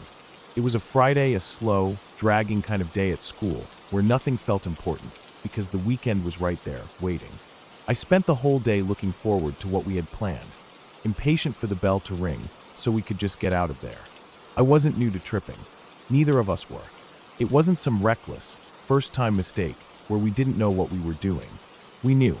We thought we did, at least. I had eaten mushrooms before, knew what to expect, how to handle it, how to ride the wave when it started pulling me under. That's what made it all the worse. I was supposed to be in control. We each took an eighth, sitting in my friend's room after school, waiting for it to hit. It was slow at first, the usual creeping sensation like something shifting just beyond the edges of my vision. Then the colors deepened, the sounds stretched and warped, and the world felt loose, like reality was a suggestion rather than a rule. We laughed, talked about nothing in that way that feels profound when you're high, let ourselves sink into it. I don't know exactly when it started going bad, only that at some point, something changed. I started feeling lightheaded, like my body wasn't attached to me anymore. My skin felt hot, then cold, my stomach twisting itself into knots. Every sound felt too sharp, every movement too fast. My thoughts weren't making sense anymore, tumbling over each other like they were trying to escape my head. I remember looking at my hands, expecting them to look normal, but they didn't. They weren't my hands. They were something else, foreign and unfamiliar, like I had borrowed someone else's body for the night. I needed to get out of there. I told my friend, asked him to drive me home. It wasn't far, just down the street. A short drive, nothing difficult. I wasn't thinking clearly, obviously. If I had been, I never would have gotten in that car. But I felt sick, and when you feel sick, all you want is to be home, to be somewhere safe. The street outside his house felt unreal, like I had stepped into some dream version of my neighborhood where everything was stretched and tilted just slightly wrong. The houses looked too big, too empty, the sky too low, pressing down on me like it was trying to hold me in place. I took a step toward my car, and the world tilted violently. My legs gave out. My vision went black. It felt like I was gone for a long time, but it couldn't have been more than a few seconds. I came back to my friend shaking me, his voice frantic, the streetlights too bright above me. I couldn't answer him. I didn't know what to say. I felt like I had fallen out of existence for a moment, like the universe had decided to take me out of the equation and then suddenly changed its mind. I forced myself up, forced myself forward. I needed to get home. I asked him if he was okay to drive. I asked him more than once. I needed to be sure. He said he was. He looked fine. Or maybe I just wanted to believe he was. I got into the passenger seat. I just needed to get home. That was all I could think about. As soon as he started driving, something in my head shifted. It was like a stray wire sparking in the dark, a brief flash of something awful, something wrong. What if we just drove as fast as possible into whatever we hit first? That would end this bad trip. Yeah? The thought came out of nowhere, intrusive, immediate, so loud in my head that it didn't even feel like my own. I wasn't suicidal. I had never wanted to die. But for that split second, my brain latched onto the idea like it made perfect sense. And then my friend seized up at the wheel. It happened fast, too fast for me to react. His foot slammed down on the gas pedal, hard, and suddenly we weren't just driving, we were flying. The houses blurred past, the streetlights streaking into long, bending lines of light. My stomach lurched as the speed built, as the car hurtled forward with nothing slowing it down. I was 17 years old, and I was about to die. Everything felt stretched, elongated. Time stopped making sense.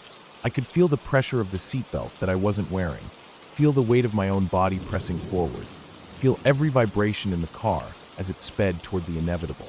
My mind raced through everything I had ever known, every thought and memory overlapping in a chaotic mess. The house at the end of the cove was coming fast, too fast. I could see the curb, see the window beyond it, and there was nothing I could do to stop it. Then impact. The car hit the curb with a jolt that sent me forward before I had time to brace. The sound was deafening, glass shattering, with splintering the deep, gut-wrenching crunch of metal bending under force. My body was weightless for a second, thrown forward as the car barreled through the front of the house. I don't know if I closed my eyes or if my brain just blacked out the worst of it, but the next thing I knew, I was sitting in a pile of wreckage, my ears ringing so loud that I couldn't hear anything else. I wasn't dead. Somehow, I wasn't dead. I looked down at myself, expecting to see something broken, something bleeding, but I was just sitting there, covered in dust, my hands shaking uncontrollably. I turned my head. My friend was there too, dazed, blinking like he was waking up from a dream. Neither of us had our seatbelts on. Neither of us should have walked away from that. But we did. The rest of that night blurred into something strange, disconnected. I remember sirens, voices, the weight of a paramedic's hands checking me over. I remember my parents' faces, pale and hollow, their expression somewhere between horror and relief. I remember my friend's dad, his voice cracking as he yelled at him, at both of us. But mostly, I remember the way my hands wouldn't stop shaking, even hours later. I didn't sleep that night. I don't think I slept much for weeks after that. Time passed, like it always does. The crash became a story, something distant, something that people talked about in hushed voices. I tried not to think about it, tried to move on, to pretend like it wasn't still sitting there in the back of my mind, waiting. And then, almost a year later, I was standing outside my friend's house, the air cool, the night calm. And then I heard it. A noise, faint at first. An alarm. I knew that sound. I had heard it before. It was the same alarm that had gone off in that house the night we crashed through it. The same piercing tone that had cut through the chaos as we sat there in the wreckage. It shouldn't have been going off. That house had been repaired, rebuilt. There was no reason for that alarm to be sounding now. But it was. And I couldn't do anything but stand there, frozen, listening.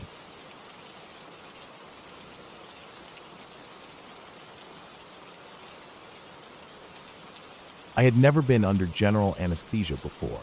I knew a lot of people went through it, and it was supposed to be safe, but the idea of being completely unconscious while someone operated on me made my stomach feel tight.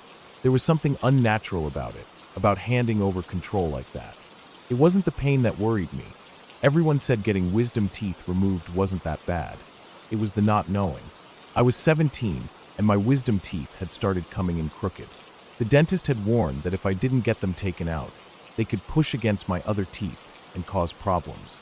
I didn't want braces or any kind of surgery, but my parents scheduled the procedure anyway.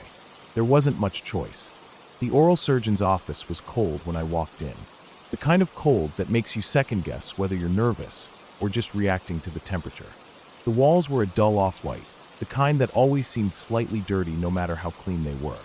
There were framed posters about proper dental hygiene and a few charts with diagrams of teeth and nerves, things I didn't want to look at. A nurse led me to a small surgical room sectioned off by curtains. The chair I sat in was like a dentist's chair, but it had an enforced stand next to it and more equipment than usual.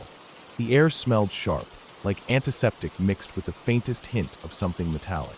"Just relax," the nurse said as she clipped a pulse monitor onto my finger. I lay back in the chair, stiff and uncomfortable. The paper sheet underneath me crinkled loudly. The oral surgeon came in, a woman with light brown hair pulled into a low ponytail. She smiled, but I didn't feel reassured.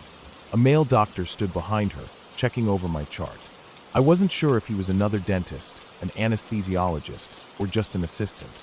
They attached the four to my arm, and the female doctor spoke softly as she injected something into the line. "You might feel a little dizzy," she said. She was right. The world around me started to feel loose, like I was sinking but not moving. The ceiling lights blurred slightly. My limbs felt heavy, as if they belonged to someone else. My tongue was thick in my mouth. The sounds of the room seemed far away, then closer, then far again. I closed my eyes, but I wasn't gone. I don't know how to explain it. I was under anesthesia.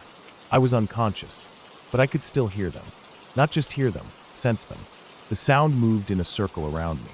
It was like wind, like something invisible but strong, pushing around the room, stirring the curtains, rustling the paper under me. I heard the female doctor's voice first. "It's okay. You can let go." Then, just as the sound moved past, the male doctor's voice came in sharp. No, you can't. Just stay where you are. Stay here." The wind moved again, circling. "It's okay. You can let go." No, you can't. Stay here." Around and around. The voices weren't speaking to each other. They were speaking to me. I wanted to move, to say something, to wake up, but I was stuck. My body wasn't mine anymore. I tried to open my eyes, but nothing happened. I tried to lift my arm, but I didn't have an arm to lift. I wasn't awake, but I wasn't gone. I was nowhere. The wind kept moving. The voices kept speaking. The female doctor's voice was calm, soothing. The male doctor's voice was firm, insistent. Around and around. "It's okay. You can let go." No, you can't. Stay here." I don't know how long it went on. Time didn't feel real. I wasn't scared at first. I was just aware. But then, as it continued, something started to change. The wind got stronger. The voices got louder. The male doctor's voice became urgent. No, stay here. Stay here." I tried to move. I tried to breathe. Then nothing. When I woke up, everything was bright. The fluorescent lights stabbed into my eyes. My mouth was full of gauze, and my throat felt like it had been ripped apart. I coughed, gagged on the dryness. My whole body ached, but my throat was the worst. It felt raw, burned, stretched beyond what was natural. A nurse was standing nearby, checking something on a clipboard. "You're waking up," she said, her voice light, like this was all normal. I swallowed, but it hurt. Someone must have noticed my discomfort because the surgeon, her face slightly blurry, came over. "We had to keep you under longer than expected," she said. I tried to ask why, but my voice barely came out. She must have understood anyway. We had to put a tube down your throat to keep you breathing. You were under for an extra 30 minutes. 30 minutes. I didn't know what to say. My head was still foggy, but something didn't feel right. They kept me there for a little while longer, making sure I was stable before letting my parents take me home. The car ride was a blur. My face was swollen. My mouth was numb. But my throat was all I could focus on. When we got home, my mom helped me to the couch, set me up with pillows and ice packs. My dad handed me a small bell and said to ring if I needed anything, but I wasn't in the mood to joke. I was exhausted, but I didn't sleep right away. I kept thinking about it, about what had happened while I was under. It had to be the drugs, right? Some kind of anesthesia-induced dream, but it didn't feel like a dream. Dreams fade. They blur at the edges, slip away when you try to hold on to them. This didn't fade. It was sharp, clear. The wind, the voices, the circling. I didn't tell my parents. They wouldn't have believed me. My mom already chalked up my throat pain to the tube. My dad said anesthesia could make people think strange things. But that wasn't what this was. I don't know what it was. I only know that for 30 extra minutes, I wasn't where I was supposed to be.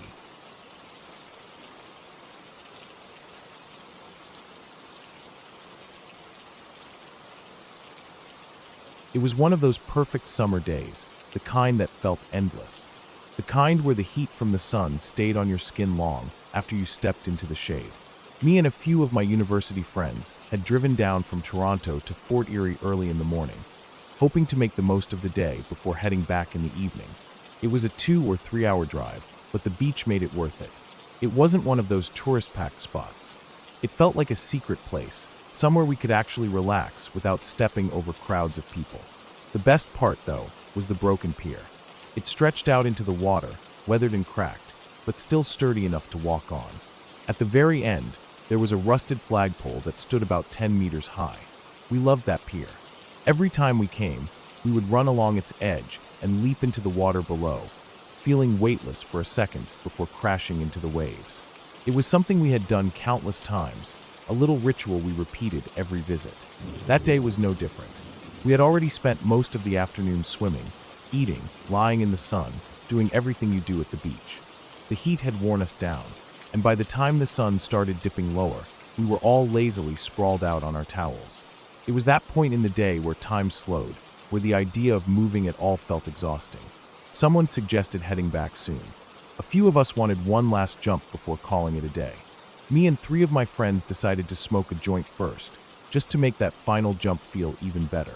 I remember standing up and stretching, feeling the warmth of the sun still clinging to my skin. As we made our way toward the pier, I noticed someone at the end of it. From a distance, it was hard to tell what he was doing. He looked like he was balancing on something, his arms stretched out like he was trying to steady himself. As we got closer, it became clear. He was standing on the flagpole. The flagpole was about 10 meters high, thin and rusted, the kind of thing that swayed even in the lightest wind. At the very top, there was a small metal piece meant to hold a flag, barely strong enough to hold anything, let alone a person. And yet he was up there, clinging to it, shifting his weight back and forth. From below, his friends, loud and obviously drunk, were shouting up at him. Some were laughing, cheering him on, egging him to jump. The girls in the group weren't laughing. They were nervous, telling him to come down, saying it wasn't safe. I barely paid attention at first. Stupid drunk stunts were nothing new.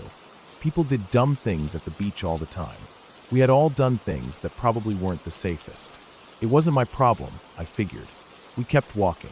It was about a 10-minute walk down the pier, and the whole time, I kept glancing at him, half expecting him to come down or, at the very least, jump into the water already. But he didn't. He stayed up there, struggling to keep his balance. I wasn't even watching when it happened. I had turned to talk to this cute girl I had noticed earlier, and in the middle of our conversation, I heard it. A sound I had never heard before. A thick, heavy crack, like something solid slamming against concrete. Then the screams. When I turned back, everything seemed to slow down. The guy was gone from the flagpole. A group of people rushed to the edge of the pier, peering down into the water. 2 of his friends, moving without thinking, jumped in after him. But even from where I stood, I could tell they had no idea what they were doing. I ran to the edge. He had landed on the concrete edge of the pier before rolling off into the water. A 10-meter drop, straight onto solid ground before the waves took him.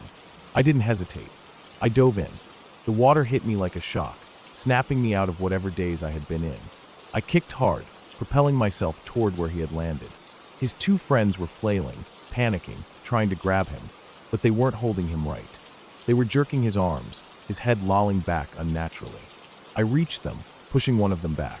My lifeguard training kicked in. The first thing I did was check for breathing. His chest barely moved. His face was pale, his lips slightly parted. I felt his pulse. Weak, barely there. The panic around me was suffocating. Everyone shouting at once, people screaming from the pier, his friends thrashing in the water. I needed control. I shouted for them to stop pulling him. I could feel it when I touched his back. His spine wasn't right. It felt broken, like a bag of jelly and rocks, shifting under my hand in a way that made my stomach turn. If they yanked him the wrong way, they could paralyze him. Or worse, the problem was there was no easy way to get him out. The pier was too high, and the shore was too far. We were stuck in the water with a barely breathing guy whose body was broken. I kept him afloat, making sure his head stayed above the surface. The minutes stretched endlessly. Every second felt too long. Someone had called 911, but the paramedics were taking forever. When they finally arrived, the real struggle began. It took another 10 minutes for them to get from the shore to where we were, trying to navigate the broken pier. Every second, I felt the weight of it, the feeling that I was losing time. They got him onto a board, strapped him in, lifted him carefully onto a boat.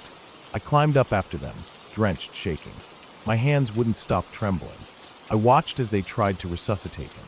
I watched them press down on his chest, watched the way his body jolted with every attempt. And then, just for a second, his chest rose again. A breath. A weak, small breath. I held on to that. The ride to shore felt endless. They worked on him the whole way, keeping him alive, trying to keep that weak breath from slipping away. But I could see it in their faces. When we reached land, they moved fast, loading him onto a stretcher, rushing him toward the ambulance. I followed, but I already knew. He didn't make it. That night, I sat in my room, still damp from the ocean, staring at my hands. I kept replaying it, every single moment.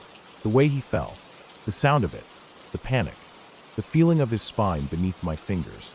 I kept thinking, could I have done something differently? Could I have been faster? Should I have climbed up to stop him before he jumped? Should I have done something, anything, before it was too late? The guilt was suffocating. For days, I carried it with me.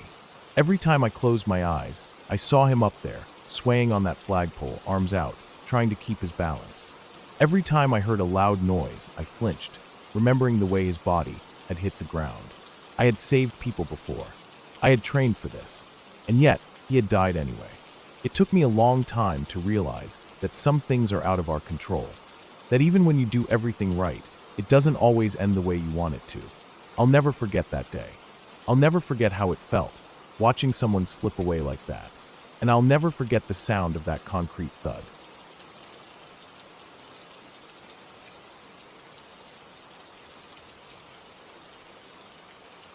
The apartment complex where I grew up wasn't anything fancy, just a long stretch of beige stucco buildings with dark brown trim, the kind that blended into the desert landscape so well that if you weren't looking closely, you might miss them entirely. The pool sat right in the middle of the complex, surrounded by a tall black metal fence with a single gate that had a latch too high for a little kid to reach without help. The water was always a little too cold, even in the dead of summer, and smelled strongly of chlorine, but it was the best part of living there.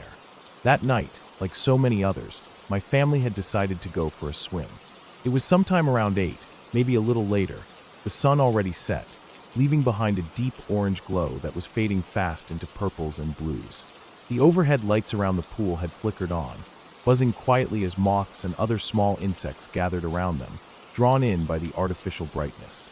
I don't remember exactly how long we had been swimming, but I do remember the way the cool water felt against my sun-warmed skin, the way my fingers had started to wrinkle slightly from being in too long. I was still splashing around when I felt the familiar pressure in my stomach, the kind that told me I needed to go to the bathroom. I climbed out of the pool, the rough concrete scraping against the soles of my feet as I walked toward the small bathroom building that sat just outside the fence. It was a simple structure, barely more than a couple of stalls and a single sink inside, but it was convenient enough for swimmers who didn't want to trek all the way back to their apartments. I had used it plenty of times before and never thought much about it. As I approached, I noticed something was off. Normally, the light inside was on, a dull yellow-orange glow spilling out from under the door, but that night, it was completely dark. I paused just outside the entrance, staring at the shadowy interior, my wet skin cooling rapidly in the night air. I knew the maintenance guy usually fixed things like that pretty quickly, especially when it came to the lights, since most of the people living there were old, and the last thing management wanted was someone falling and breaking something. But for whatever reason, the light hadn't been fixed yet. I hesitated for only a moment before stepping inside. The dim light from outside barely reached past the threshold, leaving most of the room shrouded in darkness. It smelled like it always did, chlorine-damp concrete, the faint mustiness of wet towels that had been left too long in the heat. The air was warm and still, the kind of thick, humid warmth that comes from too many people tracking in water all day. I moved forward carefully, my feet sticking slightly to the damp tile, and reached for the first stall. The door creaked faintly as I pushed it open, and I stepped inside, letting it close behind me. The darkness in the stall was even deeper, the only light coming from the narrow gap beneath the door.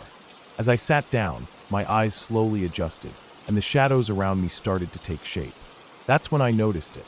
Right next to me, clinging to the wall at eye level, was something large.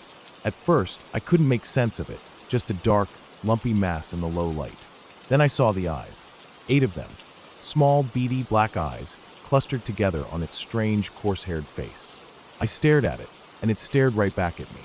My mind didn't immediately register fear. It wasn't that I wasn't aware of the situation. It was just that, for some reason, I didn't feel any kind of panic. It was strange-looking, yes, but it wasn't moving. It wasn't lunging at me or making any kind of aggressive movements. It was just there. I remember tilting my head slightly, studying it in the dim light. It was big, bigger than any spider I had ever seen before. If I had to guess now, looking back, it was at least a foot across if you counted its legs. But they weren't long and spindly like most spiders. They were thick, almost stubby, covered in coarse grayish hair that reminded me of the bristles on an old toothbrush. The body was bulky, strangely shaped, like a cross between a tarantula and something else.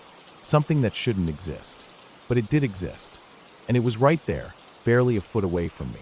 The strangest part was that it seemed just as uncomfortable as I was. It clung to the wall, unmoving, its legs tucked in close to its body, like it was trying to make itself smaller. I had the distinct feeling that it was watching me as closely as I was watching it. I don't know how long we stayed like that, locked in that silent, mutual observation. It was probably only a few seconds, but it felt much longer. My brain processed the situation in a strangely logical way. If it had wanted to attack me, it already would have. Spiders were silent hunters, but they didn't just sit there if they thought something was prey. So I ignored it. I finished my business as quickly as I could, all too aware of how vulnerable I was, wearing nothing but a pair of damp swimming trunks. The thought crossed my mind, large spider, large fangs, but still, I felt no fear. When I was done, I reached for the handle, moving slowly, carefully. The spider thing still didn't move. Its 8 black eyes continued to watch me, unblinking. I pushed the stall door open and stepped out, never taking my eyes off the creature. The moment I was clear of the stall, I moved quickly, not running, but walking with purpose. The air outside felt cooler, lighter, and I didn't stop moving until I was back at the pool, rejoining my family. I never told anyone. I don't know why. Maybe because I didn't feel afraid at the time, and it didn't seem important. Maybe because I knew no one would believe me. But looking back now, the memory unsettles me in a way it never did when I was a child. I have spent years trying to rationalize what I saw that night. Maybe it was just a very large wolf spider, and my young brain exaggerated its size. Maybe the darkness played tricks on my eyes, making it seem more alien than it really was. But no matter how I tried to explain it away, the memory remains sharp. Too sharp. To this day, I have never seen another spider that looked like that. Never found any record of a species that matched its description. And that's what bothers me the most. Not that it was there, but that I have never seen anything like it since.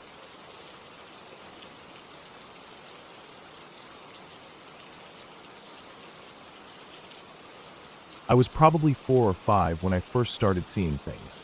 I didn't know they weren't real at first. At that age, you don't question much. You don't have the experience to separate what's in your head from what's in front of you. I just knew that when I played in the basement, I wasn't always alone. The basement of our house was a big open room, mostly empty except for some old furniture pushed against the walls and a few boxes stacked in the corners. There were 2 doors on opposite sides of the room that led to smaller, unfinished rooms, both pitch black inside. My parents mostly used them for storage, so I was never really supposed to go in them. I didn't need to. The doors were always cracked open just enough for me to see inside, and that was enough. I had a small basketball hoop down there, one of those plastic ones for kids. I used to play by myself, running around on the concrete floor, bouncing the ball, shooting hoops. I liked it down there during the day, but if I stayed too long, I'd start seeing them. It started as movement in the corners of my eyes, quick little flashes, something darting behind a box or slipping into the dark spaces beyond the open doors. It happened so often that I just accepted it. I never told my parents because I didn't think anything of it. It was normal to me. I figured that's just how basements were. Sometimes I saw faces, just for a second, peeking around the edge of the doorway before disappearing. One face stuck with me the most. Pale skin, almost grayish, with thin white hair and a horseshoe around the top of his head. The hair was long and scraggly, unkempt, hanging down past his ears. His teeth were awful, crooked, yellow, like they hadn't been brushed in years. He'd only ever look for a moment before slipping back into the dark, but I always knew he was there. I started avoiding the basement after a while. I didn't tell anyone why. I just started making excuses not to go down there alone. My parents never asked. Maybe they thought I just outgrew it. When I was 12, we moved to a new house. The basement there was different, finished, carpeted, brighter. It didn't feel the same. For a while, I didn't see anything, and I thought maybe I'd grown out of whatever weird tricks my brain was playing on me. I didn't think about the things I'd seen in the old house. I didn't want to. Then it started happening again. At first, it was small. Flashes of movement in the bathroom mirror, little shapes in the reflections of windows at night. Things that were easy to dismiss. I figured I was just tired, my eyes playing tricks on me. The human brain is wired to recognize faces in random patterns, right? That's what I told myself. For years, that's all it was, quick images, just enough to make me blink and shake my head, to make my heart beat a little faster. But I could ignore them. I got good at that. Until the night I saw him in the basement. I was maybe 15, heading downstairs to grab something. The stairwell was dim, the only light coming from a small window near the ceiling, and whatever glow seeped in from the rest of the house. At the bottom of the stairs, just to the left, was the laundry room. The door was open, and the light was off. As I hit the last step, I saw him. A figure, standing in the doorway. Dressed in black, hood pulled low over his face, hands clenched into fists at his sides. Perfectly still. I only saw him out of the corner of my eye. My body froze up for just a second, my stomach tightening, but I didn't turn my head. I forced myself to keep walking. I told myself I was imagining it. My feet carried me forward, but every nerve in my body was screaming at me to run. Just before I turned the corner, I looked back. He lifted his head. I didn't see his face, just his eyes. Pale blue, not glowing, not inhuman, just normal. That's what scared me the most. I kept walking, my pace quickening, until I reached the pull chain for the light. I yanked it so hard the bulb flickered. When the basement was fully lit, I turned. Nothing. The laundry room was empty. The doorway was just a doorway. I let out a breath I hadn't realized I was holding, but my hands were shaking. I stood there, breathing, trying to calm down. I told myself I was just tired. My mind was playing tricks on me, but I couldn't shake the feeling that something had been there. Watching. It happened again. Not right away, but within a couple of weeks. Same exact scenario. Coming down the stairs, catching a glimpse in the dark doorway. Every time I saw him, I felt that same rush of fear. My body would go cold, my heart would pound, but I wouldn't run. I refused to. The third time it happened, I finally snapped. As soon as I saw him, I didn't keep walking. I turned fast before I could second-guess myself. I lunged toward the laundry room and hit the light switch on the wall. The room lit up. Empty. I stood there for a long time, my breath loud in my ears. I forced myself to step inside, to look in every corner, under the table, behind the shelves. Nothing. After that, I stopped seeing him. I'd still get the occasional glimpse of things. Figures in windows, shapes in mirrors. But I ignored them. I got good at that. For a long time, that was it. Then there was the girl. It was years later. I was with my girlfriend, her family, and some friends on vacation at the beach. One night, we walked down to the pier, talking, enjoying the night air. The ocean was dark, the waves rolling in steady and calm beneath the wooden planks. I was standing near the railing when I noticed her. A small blonde girl, maybe 8 or 9, standing beside me. I hadn't heard her walk up. She was completely silent, her hands at her sides, staring up at me. I kept glancing at her, trying not to be obvious about it. Something about her felt off, but I couldn't put my finger on it. She wasn't doing anything, just standing there. Then my girlfriend spoke. "What are you looking at?" I turned to her, confused, then back to where the girl had been. She was gone. I looked around, but there was nowhere she could have gone that fast. The pier was wide open. If she'd walked away, I would have seen her. That's when it hit me. I had never actually heard her footsteps, never seen her approach. It was the only time I had ever seen something in broad daylight, clear as anyone else. That's what scared me the most. The others had always been in shadows, in the dark, in reflections. But she had been right there. I haven't seen her since. I still see things sometimes. Not often. They're like little background extras in my life, quick glimpses, nothing that lingers. I don't react anymore. I don't acknowledge them. I just tell them mentally to fuck off. I don't talk about it. It doesn't matter. They're not real. But sometimes I wonder, if someone ever broke into my house, stood still in the dark, would I even know the difference?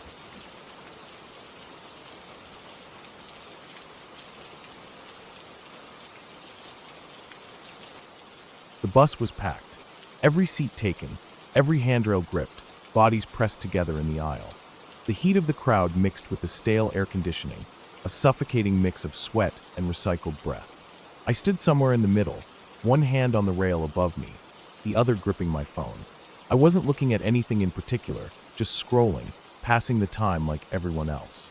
It was late in the afternoon, maybe early evening, and the bus was crawling through the usual city traffic. Then I felt it, that itch in the back of my mind, the weight of eyes pressing against me. It was subtle at first, but strong enough that I had to look up. And there he was, an old man, maybe in his 60s, sitting near the front. His skin was weathered, deep wrinkles carved into his face, his hair a greasy, unkempt mess. He was hunched slightly, his head low but his eyes locked onto me. Hard, a deep, angry stare, like I'd done something to him, something personal. His lips were moving, mumbling. At first, I thought maybe he was just another one of those people, someone talking to himself, lost in his own world. But no, his eyes never wavered. There were at least 10 people between us, and yet it felt like I was the only one he saw. I shifted my weight, glancing around. No one else seemed to notice. The bus rattled forward, the hum of conversation and the occasional burst of laughter filling the space, but in my head, everything else was drowning out. It was just him and me. I tried to ignore it, looking back down at my phone, but the pressure didn't go away. I looked up again, and he was still staring, still mumbling.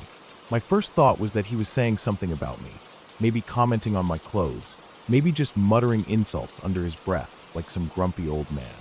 So without thinking too much about it, I said, "What?" My voice was polite, just a little louder than the bus noise, but not enough to make a scene. He didn't respond, didn't even blink, just kept staring, lips moving, speaking in that same low, unsettling murmur. The girl next to him, someone I didn't know, looked deeply uncomfortable. She wasn't looking at him, but her body language said everything. Her shoulders were stiff, her hands fidgeting in her lap, her gaze locked on the floor like she was trying to pretend she wasn't sitting right next to him. That should have been my first real sign that something was off.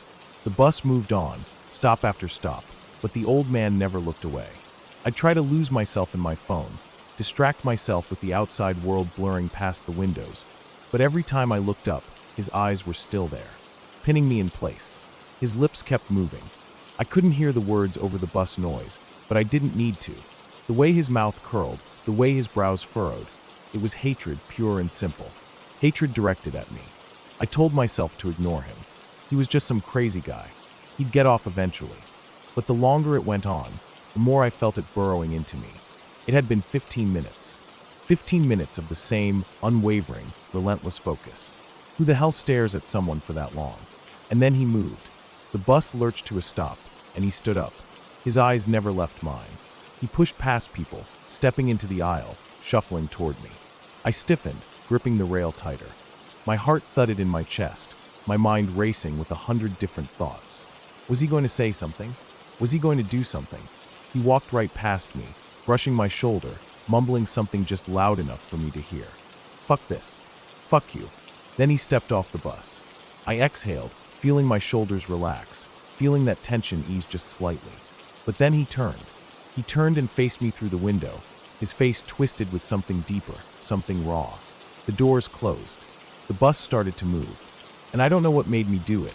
Maybe just some dumb impulse, some attempt to show I wasn't scared. But I raised a hand and waved. That's when he lost it. His face contorted, his mouth twisting into an ugly snarl. He started screaming. Not just yelling, but screaming, his voice cutting through the air like a wild animal. His arms flailed, fists shaking, his entire body trembling with rage. The whole bus noticed. Heads turned, people shifting in their seats, glancing out the window to see what was happening. But the bus didn't stop. It kept rolling forward, leaving him behind, his shouts fading into the distance. I let out a shaky breath, forcing a laugh under it, trying to shake it off. Dude lost his mind, someone muttered nearby. Yeah, he did. I turned to the girl who had been sitting next to him. She was still tense, her hands clenched into fists. When she looked up at me, her face was pale. She hesitated, then said, "He was saying some really messed up stuff." I frowned. Like what? She swallowed, glancing toward the window like she was making sure he was really gone.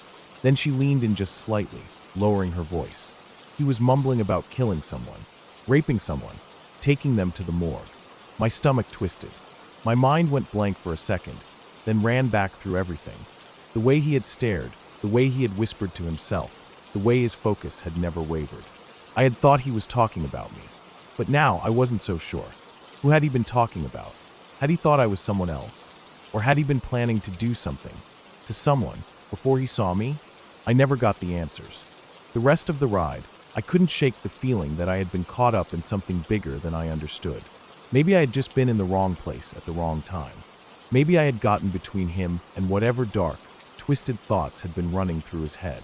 Or maybe, in some way I didn't fully grasp, I had stopped something from happening. The bus rolled on, the city lights passing in streaks of gold and red. I stayed standing, hand clenched around the rail, feeling the weight of the man's stare long after he was gone.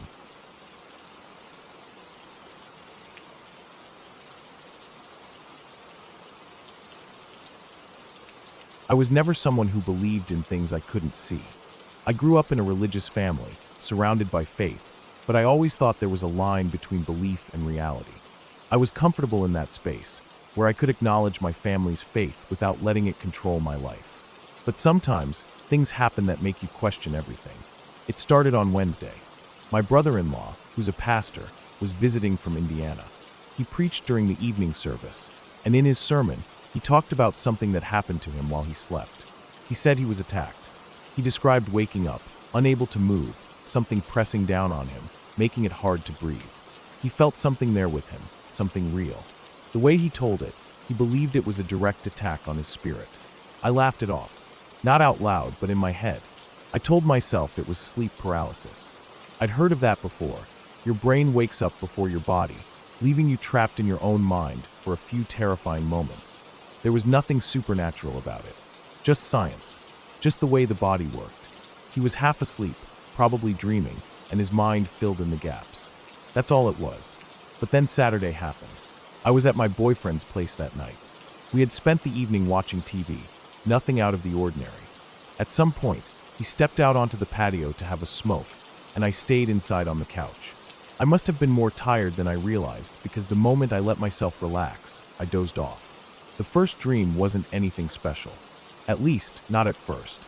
I was lying there on the couch, everything exactly as it was in real life. It felt like I had just woken up, except when I tried to sit up, my body wouldn't move. I could breathe. I could think, but nothing else.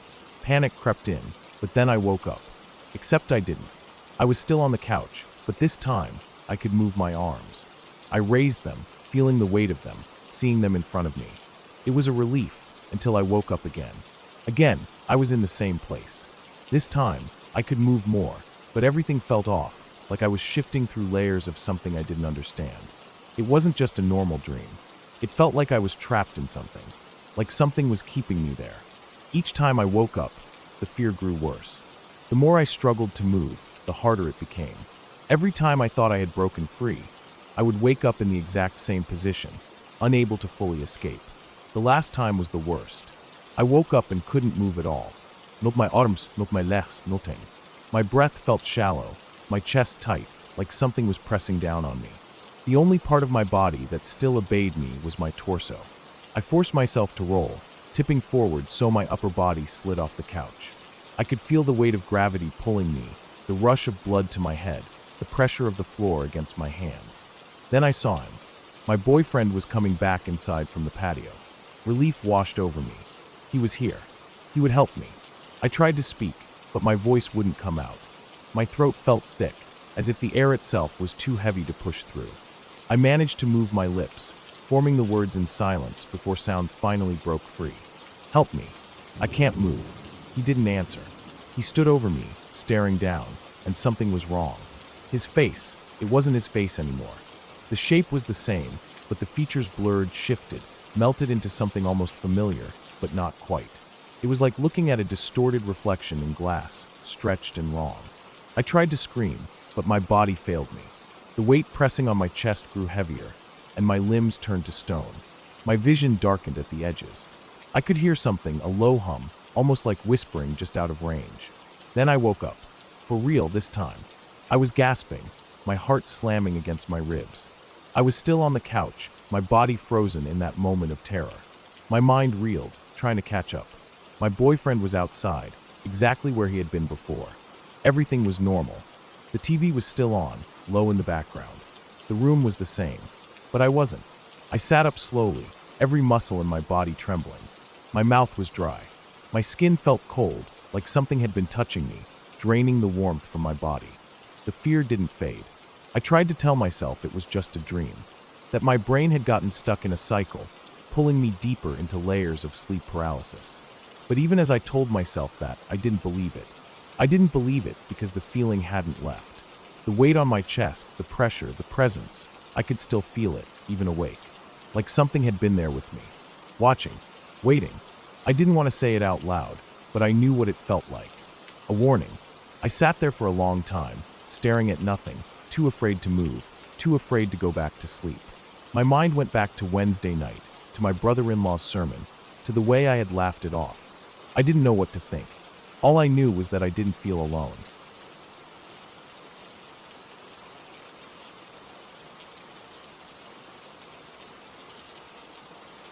I had never done door-to-door sales before.